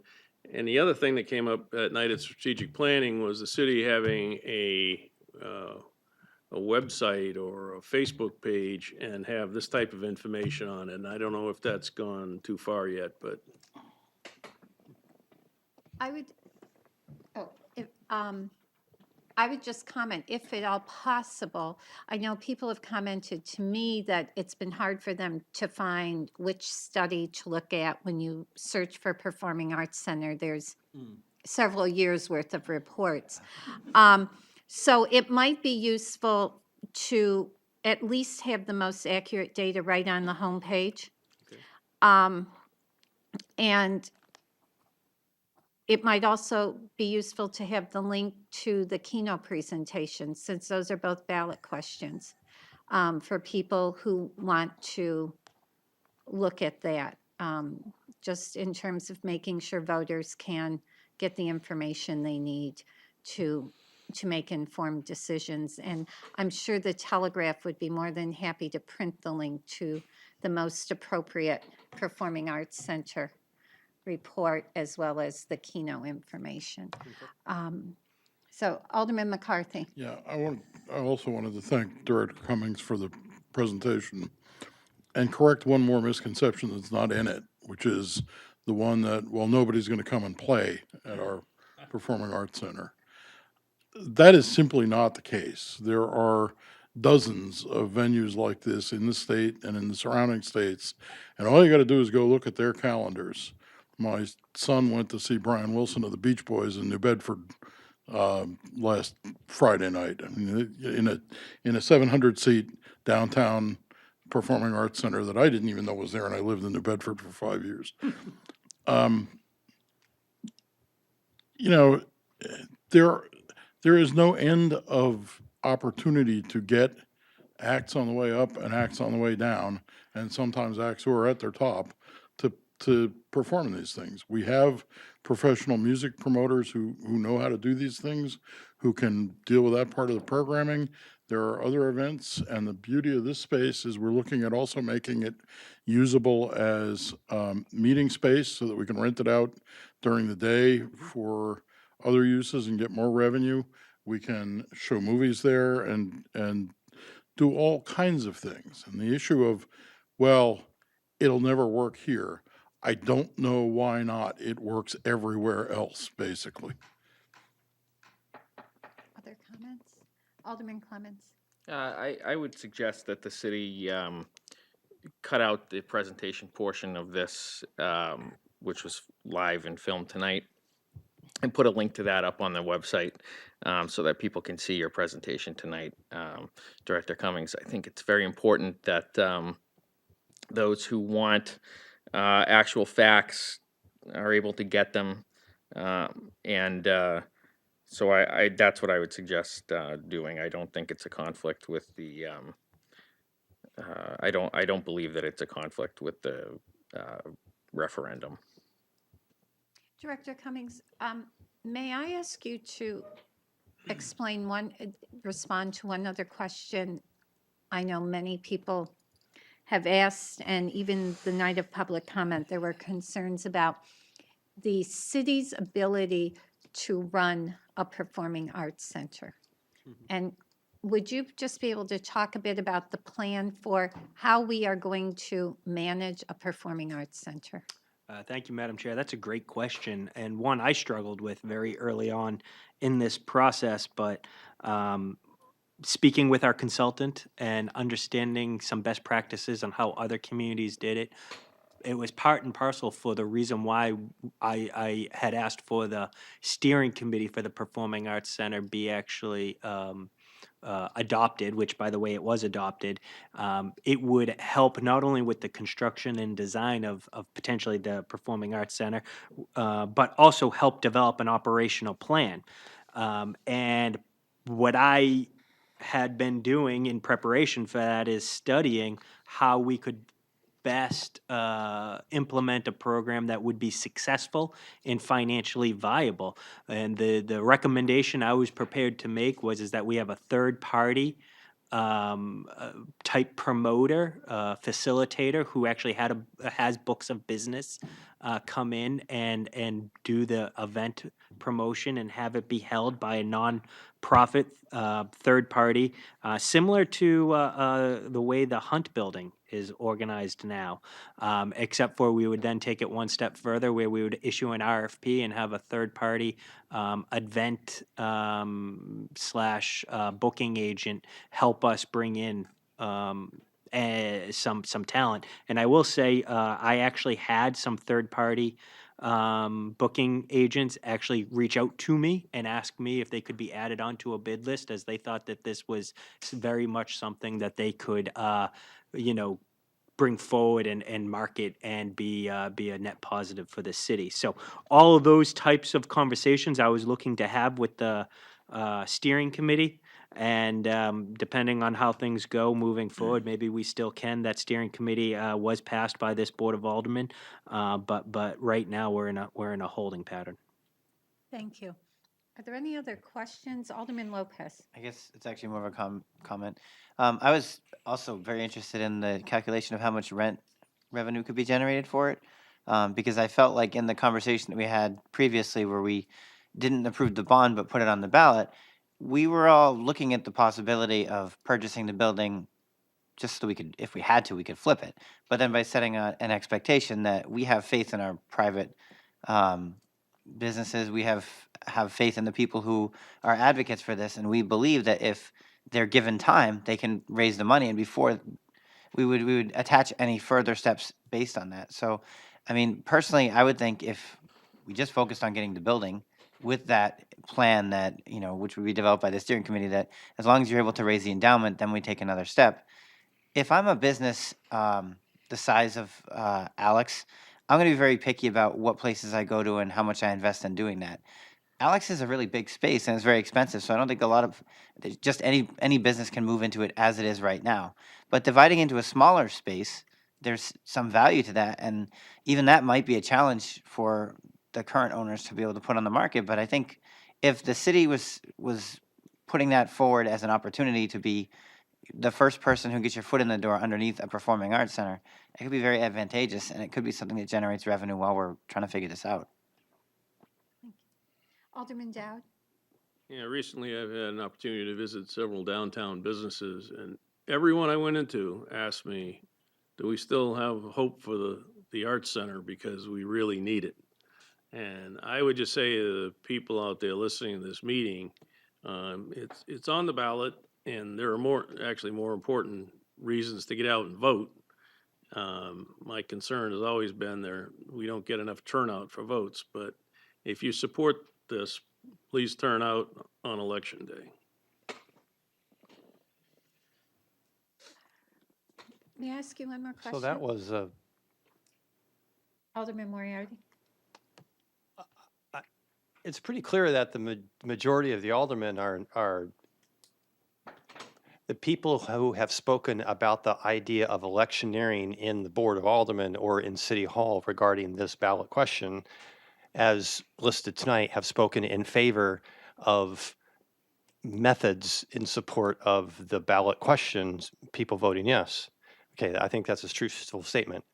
I'm not saying I'm for or against the question in what I'm about to say, but I am suggesting that we be mindful of the concept of electioneering in the Board of Aldermen, which you're not allowed to do in general. You're not allowed to go up and campaign for a position from the microphone. You're not supposed to hold signs. So I would just please caution to say, please come out and vote yes on this motion while you're on the microphone. Alderman McCarthy and Alderman Clemmons? The situation is entirely unlike someone campaigning for office at the microphone. A majority of the Board of Aldermen has said that we are going to put a question on the ballot, which we hope passes. It's not the same situation. 8 members of the Board of Aldermen or more support putting the question on the ballot, and I presume hoping that it is supported by the people. There'd be no reason to support putting the question on there if you didn't want the end thing done. So it's not the same situation as 2 individuals campaigning for the same seat. We can't put our nose into that. We, I think, certainly can endorse things that we have the power to do and would like the public to join us in doing. Alderman Clemmons? Yeah, furthermore, what was said by my colleague Alderman Dowd was, if you support the Performing Arts Center, you should come out and vote on the referendum. And he also gave other reasons why it's important to come out and vote. That's not electioneering. That is saying, if you feel a particular way, it is important that you go out and express your opinion via the ballot. We have given people the opportunity to do that. And I will just say, if you hate the Performing Arts Center, come out and vote against it. There. It's fair and balanced now, okay? Alderman Moriarty? Again, I haven't said whether I'm for or against the ballot question, but what I am saying is, well, I think it deserves investigating to see if there is currently an NRO or a law that clarifies electioneering in the Board of Aldermen or electioneering in City Hall. Are you going to sue us? There certainly is a law that I worked with former city clerk Paul Bergeron to write to clarify electioneering near polling places. But if there is a law, whatever it is, we need to abide by it.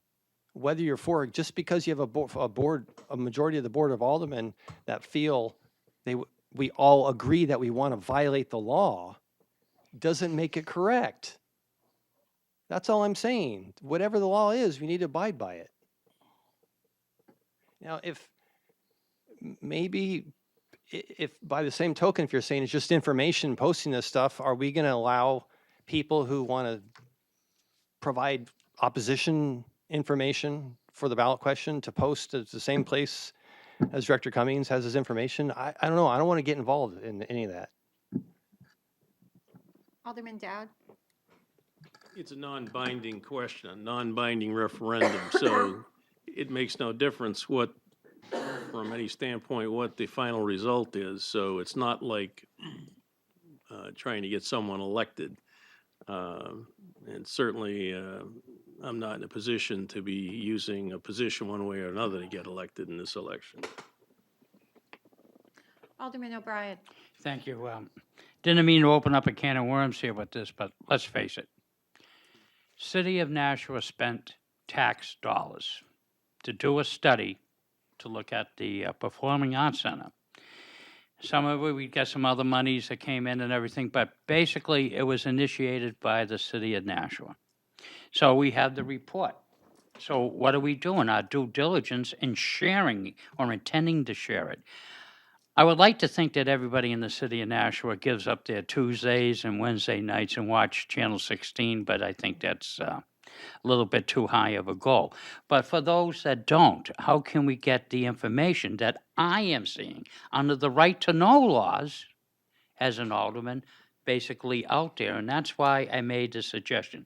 It's not to promote one side of the issue or the other. As a matter of fact, it may come up that somebody may support it and somebody may not. The thing is, it's making the true informed decision. And that's the only reason why I made that. No electioneering here with it. As far as the electioneering, I am on record. I am proud to be on record. I voted for it in the committee. Anybody can go check that vote. That's part of the right to know. So it shouldn't surprise anybody that I supported the Arts Center. But as far as getting the information, accurate information now, out to the public, seems to be a good venue to do it. And something we should take advantage of modern technology. Other comments? Alderman Cummings, one last question. Director Cummings? Or Director Cummings, It's starting to catch on. twice. You've been promoted or demoted, depending it that upon way, yeah. your perspective. We heard many comments at public comment about the proposed Performing Arts Center having great value to the downtown area and not really having that much of a value to the rest of the city. And I think there were comments made about if downtown wants a performing arts center, downtown should fund a performing arts center. What are your thoughts about the impact of a performing arts center on the city of Nashua in general and the value in the city of Nashua? Thank you, Madam Chair. It's not a downtown specific issue. When you're looking at trying to make your community attractive as a whole, and what do I mean by that? We have large employers in this city, and they need to attract talent. We are a innovation-based economy. We need people with higher level skill sets. Those individuals who have that type of education look for communities that are cultured, and that's fact. And so to be attractive and marketable to some of these large businesses that want to bring in the employees that will make them productive and successful, we as a community need to look at it as a business and be competitive with our peer set and make sure we're providing the amenities necessary so people will look to come in and buy homes and increase your housing values, or a business will be able to come in and be able to know that they're getting the employees that they're looking for to build their type of product that they're looking to produce. This is by no means a downtown issue. This is been proven by many differing reports and studies which are available to be a much bigger economic impact type of project. I will note for the record, after our public hearing, I received a phone call from one of our largest employers in the city asking what they can do to be supportive of this, because they know that they like this as a marketing tool to help them bring in the talent that they're looking for. Okay, thank you. Alderman Lopez? Yeah, I just wanted to comment as the alderman representing downtown and the neighborhoods on either side of it. Downtown's for everybody. Everybody goes downtown. The whole city appreciates it when we pave Main Street because they're driving through it. And that's just the physical surface of the road. There's a lot of things to do downtown that people, enjoy and engage in. The different restaurants we have, the different quirks. I've spent the most of the last like 13 years downtown, and I just learned today that we have the second biggest bagpipe company in the world downtown. So there's a lot of things downtown that have a lot to offer to the entire city. I think adding this provides an economic anchor that stabilizes the downtown businesses. It provides that window shopper's view of Nashua of how good are they doing? Let's look at their downtown.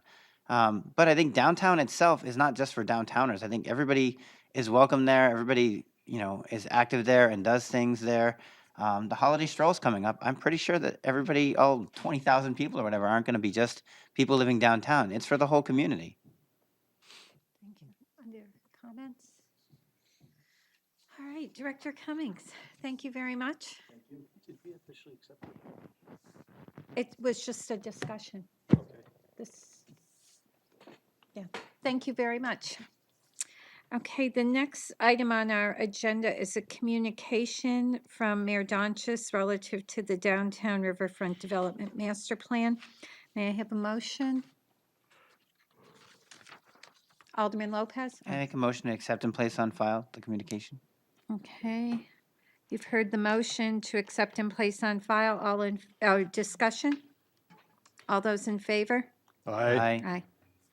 Okay, thank you. And One relative, comment, pardon? a brief comment, Yes. if I may. So I went online and looked up the Riverfront Master Plan report. It's I liked it. It's a great report. It has a lot of great pictures, a lot of detail. It's obviously a lot of work went into it. The only problem I had is it was so big I couldn't mail it to myself. But it's good. I recommend to anybody to take the time to go read about it. And following up on that, we have, oh, I'm sorry, Alderman Schoenman? I had a question that's similar to Alderman Moriarty's. I happened to see a hard copy on the desk in the back room. Do you know if are we gonna be able to get a hard copy? Is that Yes, possible? Director Marchant is here this evening to do a presentation relative to the communication we just Okay. accepted. And I believe she's got it up and she has a hard copy for us. So Okay, thank you, great. Director Marchant. If you Thanks. would come up, you're welcome. And I'd like to. Where would you? Go this way, thank you.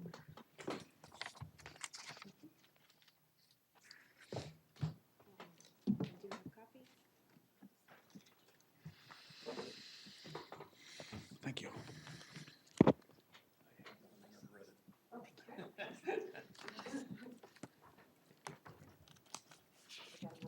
Thank you.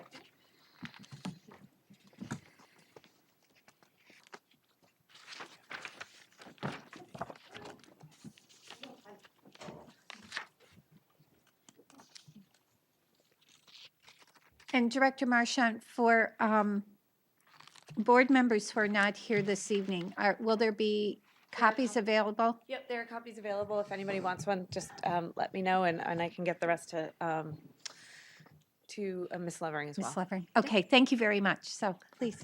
All right, good evening, Director Marchant. Thank you so much for having me tonight. And I'd like to introduce Bob Ulig of Halverson Design, who was our partners on this project, and also Horsley Witten Group was the environmental engineers.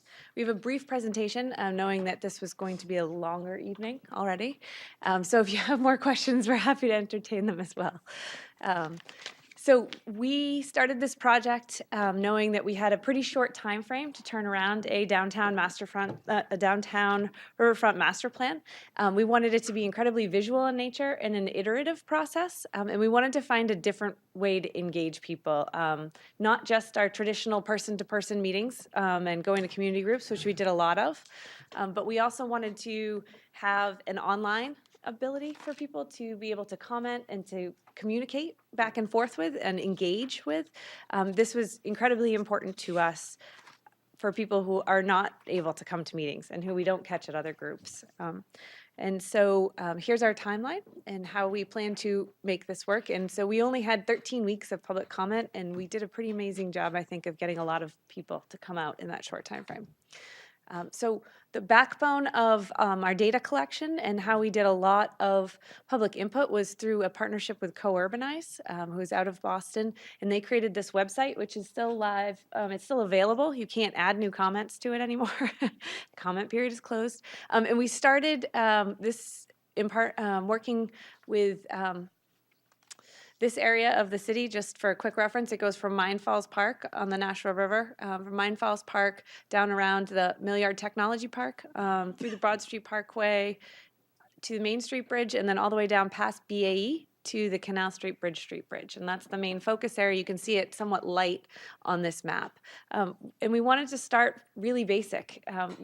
Asking 3 questions. What's great? What could be better? And I can't even see the third one, I'm sorry. What's great, what could we do better? And thank you. Thank you to James Vale.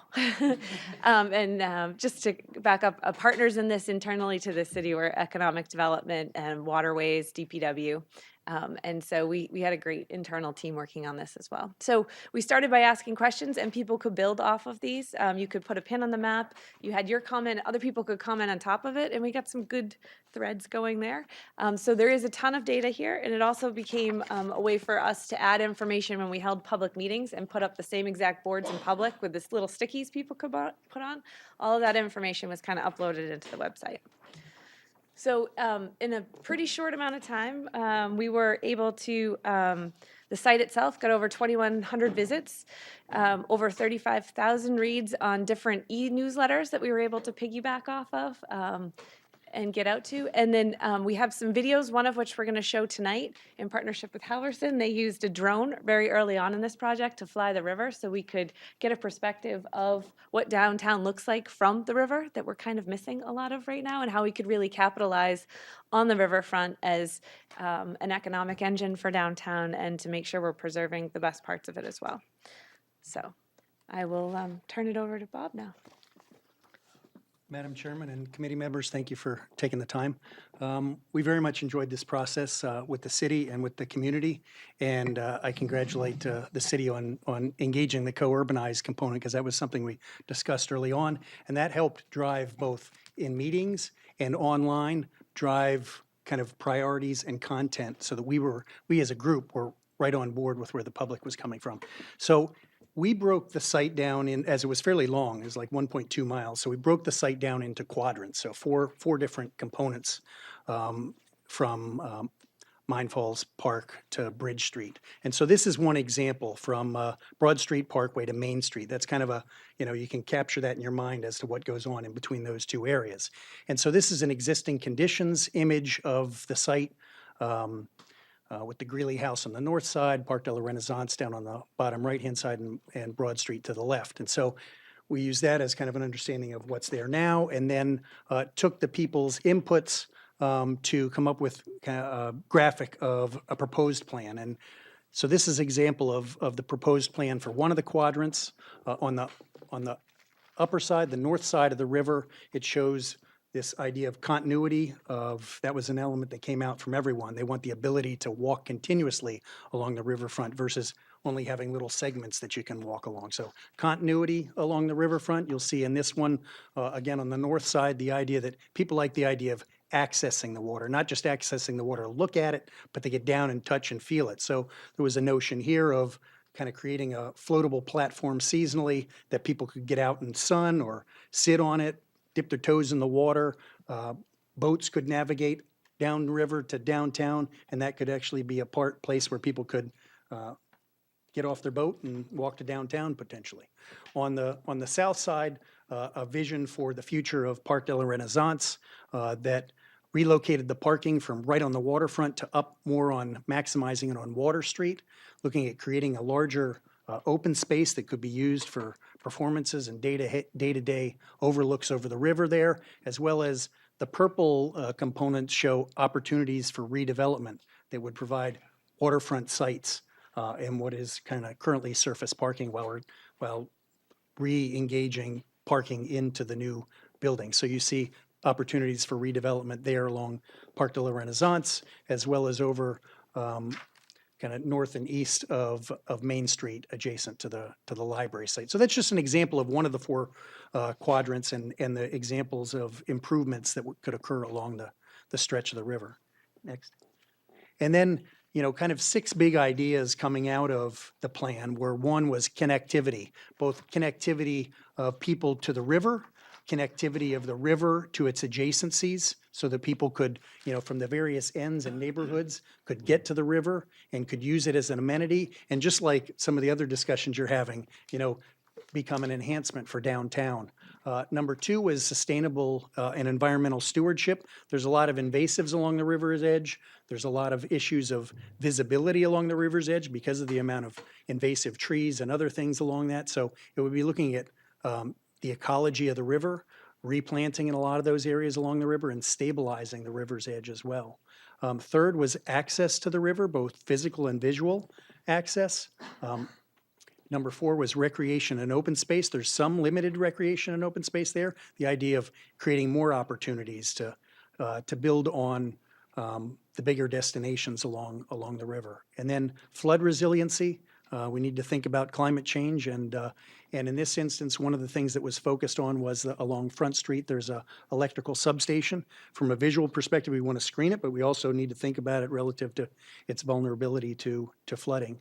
And then lastly, along with all these improvements along the river that will draw both residents and be an attractive to residents as well as visitors, it will in turn generate a lot of economic development, as you see some of these development parcels that we've shown along the river's edge. So those were the 6 kind of highlights of the plan.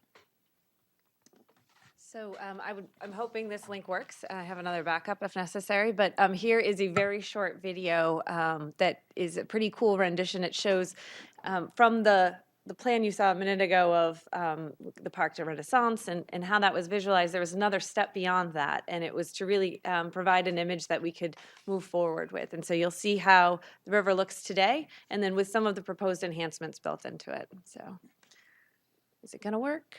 And our hope was to give people a sense of the river that they may have never had before, kind of flying down the river and kind of stopping along the way to show you the improvements. So here's the mill yard with the before and after, with improved pedestrian improvements and kind of green infrastructure in the parking lot. It would be an investment both for the public and for the owner of the mill yard. Then at Parc de la Renaissance and the adjacent potential for development adjacent to Water Street. Then looking on the other side, adjacent to where the Greeley House and the substation are.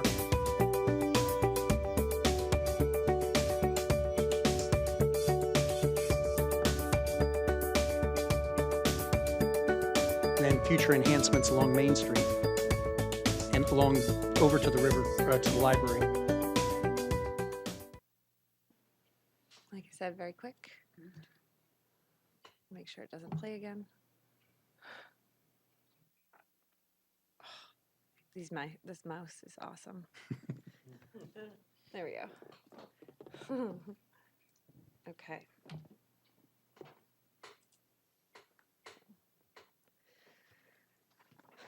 So again, just to kind of reiterate the overall priorities, we talked not only to different community groups and went and saw them many times, we talked to every abutting property owner.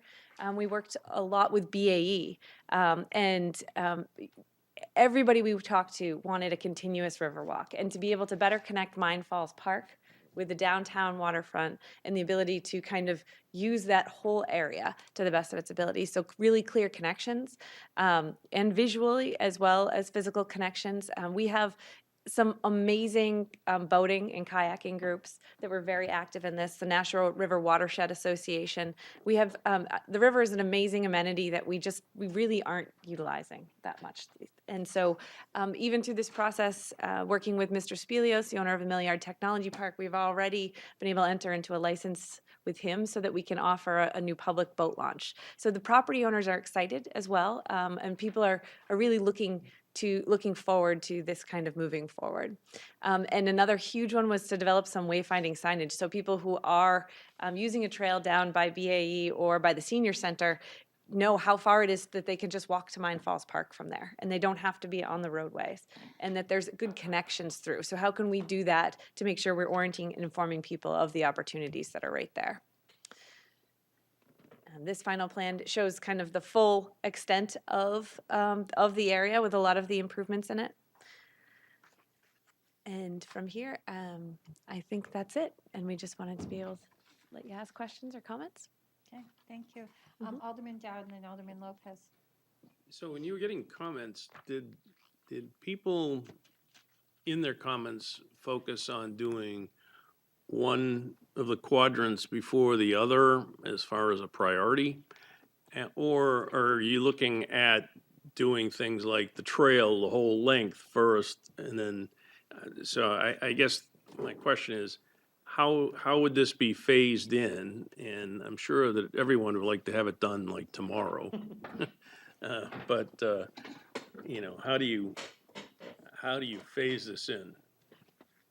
So that's an excellent question. We did go through and look at the priorities within each quadrant, and we had a meeting where we worked with a bunch of people in the audience and put it back out to the public. Also on the Co-Urbanized website, we had feedback within each quadrant, which people wanted to prioritize. So we do have it broken down that way. The connections, the through connections, and the maintaining of the invasive species and the vegetation are some of the highest level items that were very consistent across every single quadrant and what everybody's looking for. And so I think this is a big plan. There's a lot to this, and I think that keeping those highest priority items in mind and looking at it in doable sections. Some of the Riverwalk area has been completed, and we've been stalled for almost 10 years, a little less, but starting to move forward and how we can make those connections, how we can look for grant funding, and how we can look for other ways to fund moving these things forward is very important. Alderman Lopez? Comment that I had commented early on, you might want to reach out to Nashua Area Kayak Exploration Destinate Naked, a group of kayakers who are always kayaking up and down, and I can tell from your phase plan that you did. I think the boating aspect of using the river is an emerging one where people are really starting to get very passionate about it, and it's one that doesn't have a ridiculously inappropriate environmental impact because it's all human powered. So I like the master plan concept, and I like the idea of enhancing the waterfront. I also appreciate Alderman Dowd's observation that this should be a phased approach so that we don't, you know, we focus on what our priorities are as we're able to meet them rather than a large scale renovation or revitalization project. I just would like to comment. I had the opportunity to go to, I think it was your second public meeting, and there was certainly a lot of buzz, and there had to be at least 30 or 40 people there, and people circulating the room and really contemplating, would this be good? Would I want this? A water feature, sculpture, whatever. And so I'm impressed to see how this has evolved, and thank all of those who either through online input or actually coming down and taking part in the meeting participated in this activity. Yes, Alderman McCarthy. Yeah, sort of along the lines of Alderman Dowd's question. Do you look at what things there are that are the best or most expedient bang for the buck? Because I think from my perspective, I've always thought that the river was a hidden jewel of Nashua, and a very well hidden jewel at that. I spent the first 10 years I was here trying to figure out where the river was because it's almost impossible to get near it. And it seems to me like issues like the vegetation on the banks that are things that could be addressed for fairly short money and make the riverfront a lot more attractive in the overall, which then would generate more support for things like the river walks, which will require somewhat heavier lifting from a funding perspective. Have you thought about that? Absolutely. And I think we've enhanced a lot of relationships with the abutting property owners, and they are very committed to a lot of things in these plans. And through that, we've absolutely had conversations with them as well, as they have priorities and they're looking to redevelop and work on some of these. They know the contents of this plan as well. They support it, and in ways that we can partner with some of our abutting property owners and other investors in the area are certainly going to be higher priorities as well. The invasives is one that everybody supported. Everybody wants to see better maintenance, consistent maintenance along the riverfront, and those are kind of things that we can absolutely prioritize that are relatively low-hanging fruit. Yeah, it is just amazing how healthy the vegetation on the banks of that river are. It could be. Yeah. Alderman Dowd, Alderman Clemmons, and then Alderman Shoneman. Yeah, in a lot of our projects citywide, we get the developers to assist us in the cost of infrastructure. And since I'm sure Director Cummings is going to be greatly successful in getting companies and people to locate in this river area, can we get them to pick up part of the cost of some of these improvements? Absolutely. And certainly through the planning board process, long-term maintenance, we have some great partners already. I mean, for Cotton Mill, for example, they maintain their section of the riverfront. They mow, they take care of the invasives there. You'll notice the pieces right next door that are our responsibility might leave more to be desired. So I think I think that we have some great partners out there already. I think that there are absolutely more that we can engage. We know that there are more people who are looking to invest in these areas in the very near future, and all of that is something that I think is on the table for discussion. And it behooves them as well. I mean, they want to see this as an asset. They want to be contributing members of the community, and they've all been very interested and excited about this plan, about seeing some of these things move forward. Thank you. Alderman Clemmons. I think this is a pretty exciting plan. It's funny, growing up in Nashua in the 1980s, the river was hidden on purpose, and it was hidden because it was filthy. Yeah, Nashua River was the 8th at one point. In 1970, I think it was the 8th most polluted river in the United States. And so when you go down there and you see what it is now compared to, years ago, it's improved quite a bit. And, there's federal and state laws to thank for that. But it does still have its challenges. There's a Superfund site up the river with the tannery, and my grandparents lived down the street from that, and I can remember them telling me right up until the 1980s, till 1984, I think it was when it finally went out of business. They were dumping hides and chemicals, all kinds of things, right straight into the river. So and you think about that, and that was only 30 years ago. So the river does have its challenges, and I question whether or not it's entirely back to good health. I think compared to what it was, I think it's healthy. But I do think we've come to the point where the river is an asset to the city. I think people want to, particularly people that didn't grow up when I did or moved to Nashua after, want to have access to the river. And I think that plans like this are going to help us move in that direction. Invasive species, as far as invasive species, that is a problem throughout New Hampshire and really New England. And sadly, the Nashua River is the body of water in the state that has the most invasives. In fact, I think every single invasive species that's been found in the state of New Hampshire is also found in the Nashua River, which is pretty sad. And there's, I think, a group of 18 of them. So we have challenges. It's not going to be something that is, to keep those infestations out and to keep the river healthy takes work. And it's not something that, you can do 1 year and then leave alone and say it's done. It's a continual process. So you have to have community buy-in. You have to have groups and organizations that value the river and value what it is and what it brings to the community.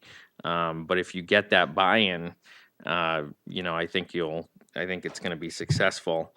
For the record, though, I won't be kayaking in it. Alderman Schoenman. Thank you, Madam Chair. I think it looks great. I think that you're absolutely right about the river being an underutilized asset that we need to take better advantage of here. When I see these images, you think about what it can look like compared to what it looks like now. For instance, from the Main Street Bridge, you look towards Bonhoeffer's, and it's totally overgrown in that direction. I think that Alderman Clemens' idea of getting groups involved to help kind of take ownership of that, I think that's very, very important also.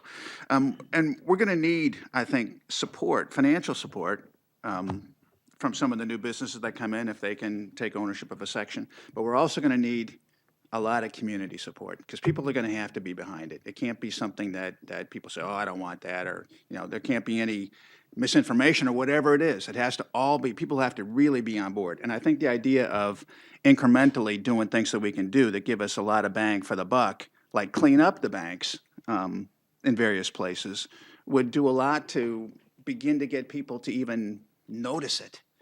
And if they notice it and start thinking about it, then I think that it's a much easier sell when the time comes. So I like that idea a lot. I think group ownership for various sections is important, but there needs to be a lot of overall community ownership. And I think that by kind of introducing people to it, let people see it, do it the best that we can to clean it up. I'm glad to hear the river's better now than it was. And there are a lot of rivers in America that were really filthy, really, really bad.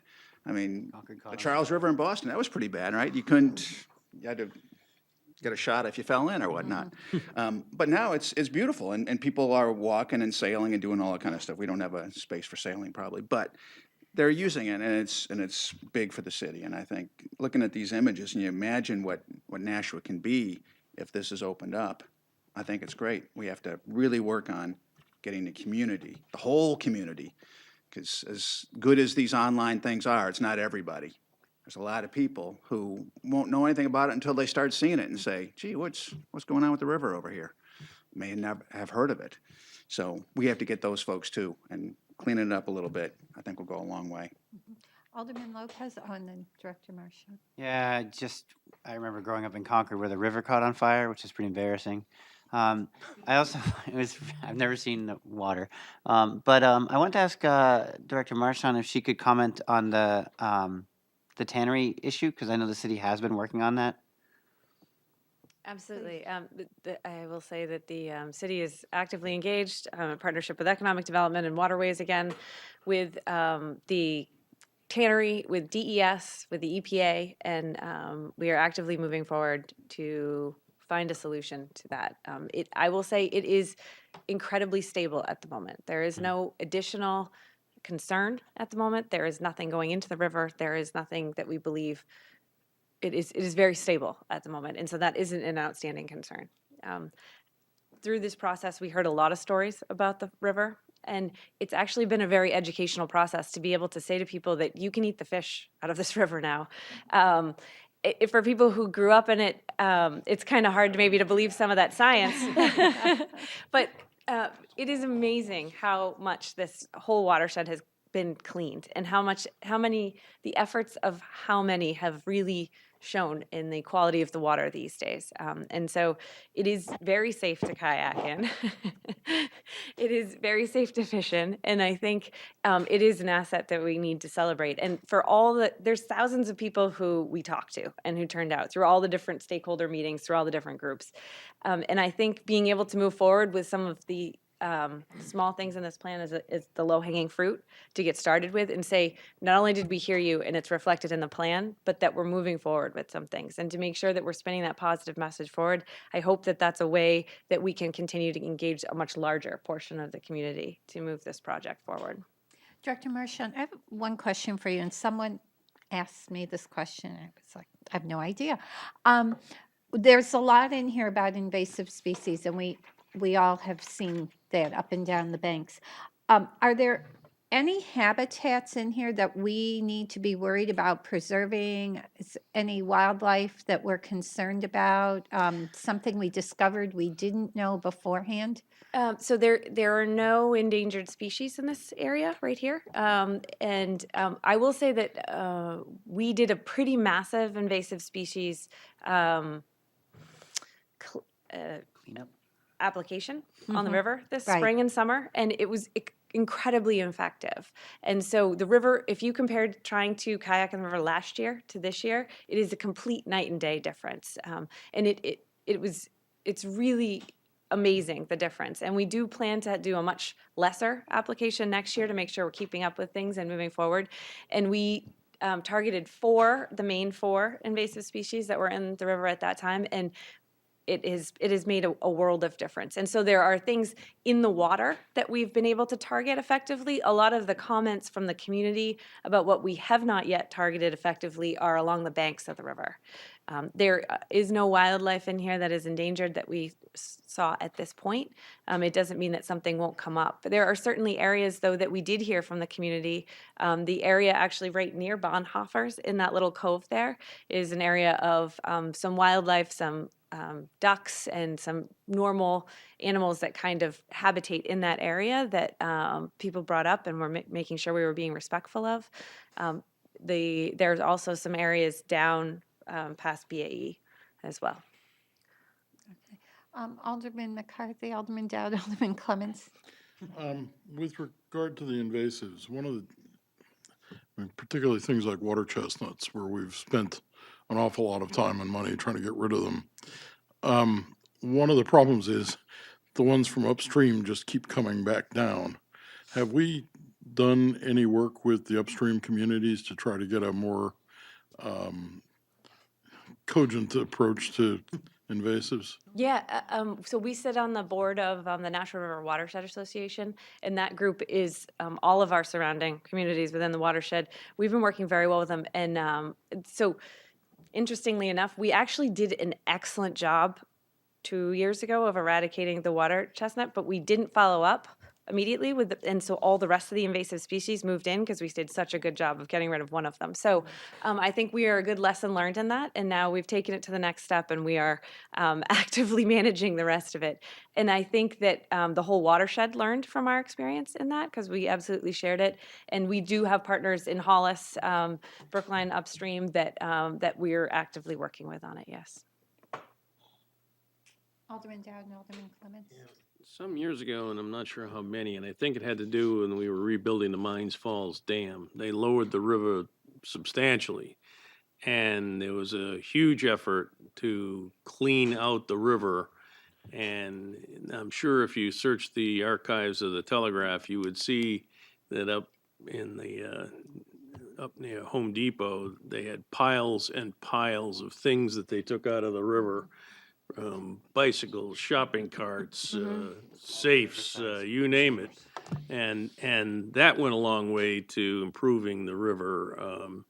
I can remember the days at BAE, you'd look out on the river. First of all, it was hard to see anything in the bottom, but when they lowered the river, you found out all the junk that was out there. Today, you can see all the rocks and everything. The water's clear.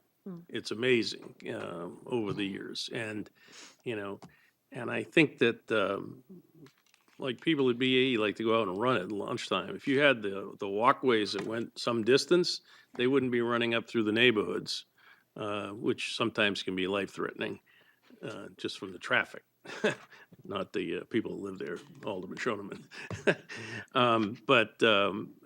So I think that, the more we clean up the river, get rid of the invasive species, make it more friendly for people to visit, you're going to get more and more people alongside the river.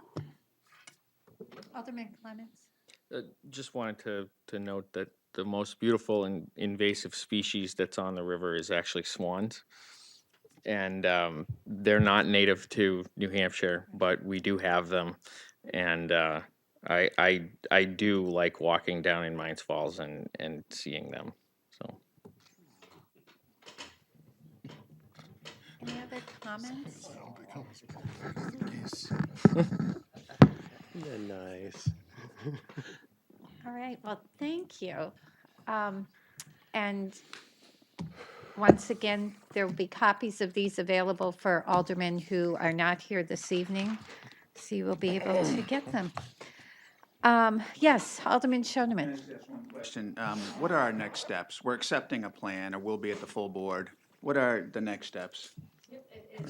There's an ordinance before you this evening to, I guess it's already been adopted, to approve the plan. And so that, looking for a recommendation from you here tonight, and then to move to the full Board of Aldermen. But what's after So that? Yes. I think what Alderman Shoneman says, once we approve it, what's your next step? Or what is our next What is step the as next a step? city?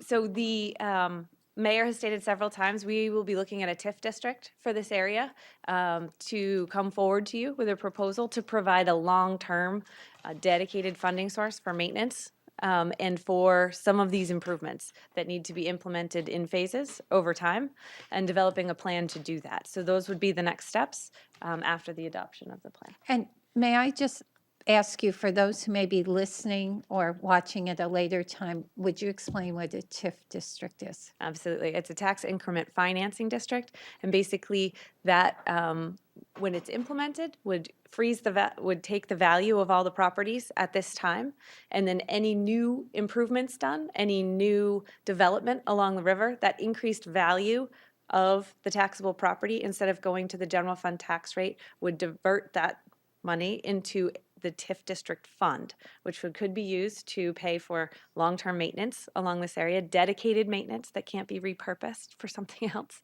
and the improvements in this area. We have one existing TIF district that paid for the improvements and continues to maintain the river walk that goes from Peddler's Daughter down to Margaritas. And that area is the only other TIF district in the city, and it was designed to be exactly the same thing. Any questions related to that? Yes, Alderman Moriarty. Honestly to that, but I believe there's a state law or an RSA that says we have to have a master plan. It provides the basis for the planning board to make decisions, so if they get sued, they point to the master plan, and that the master plan has to be updated once every 10 years or something. Is this part of that? Or does this satisfy that? It's a subsection of that. Our overall master plan is almost 20 years old. As I said in budget hearings, and I'll be saying yet again, I'll absolutely be looking for funding to finish the whole master plan, to re-update that. We are absolutely in need. We are not the same city that we were almost 20 years ago. And that redoing the whole master plan, I think, is critical, and certainly updating our land use ordinances to reflect that as we move forward will be something that we're absolutely looking to do as well. Alderman Lopez. Well, the mayor might have money in his rail planning committee. Hanging out there. That's right. Well, thank you comment. very much. You have your, yes, Alderman Moriarty. I move to, have we done this yet? I move to recommend final passage of R 17-135. Okay, you've heard the motion by Alderman Moriarty to recommend final passage of our 17-135, which is the approval of the Downtown Riverfront Master Plan. Any discussion, further discussion? All those in favor? Aye. Opposed? And that motion carries. Okay, new business ordinances, we have none. Additional general discussion? Public comment? Remarks by the alderman? Seeing none. There's no need for a non-public session. Before I entertain a motion to adjourn, Alderman Clemmons, I did note for the record that you joined us at 7:08, but I didn't state that publicly, but it is noted in the documents, okay? I just realized that.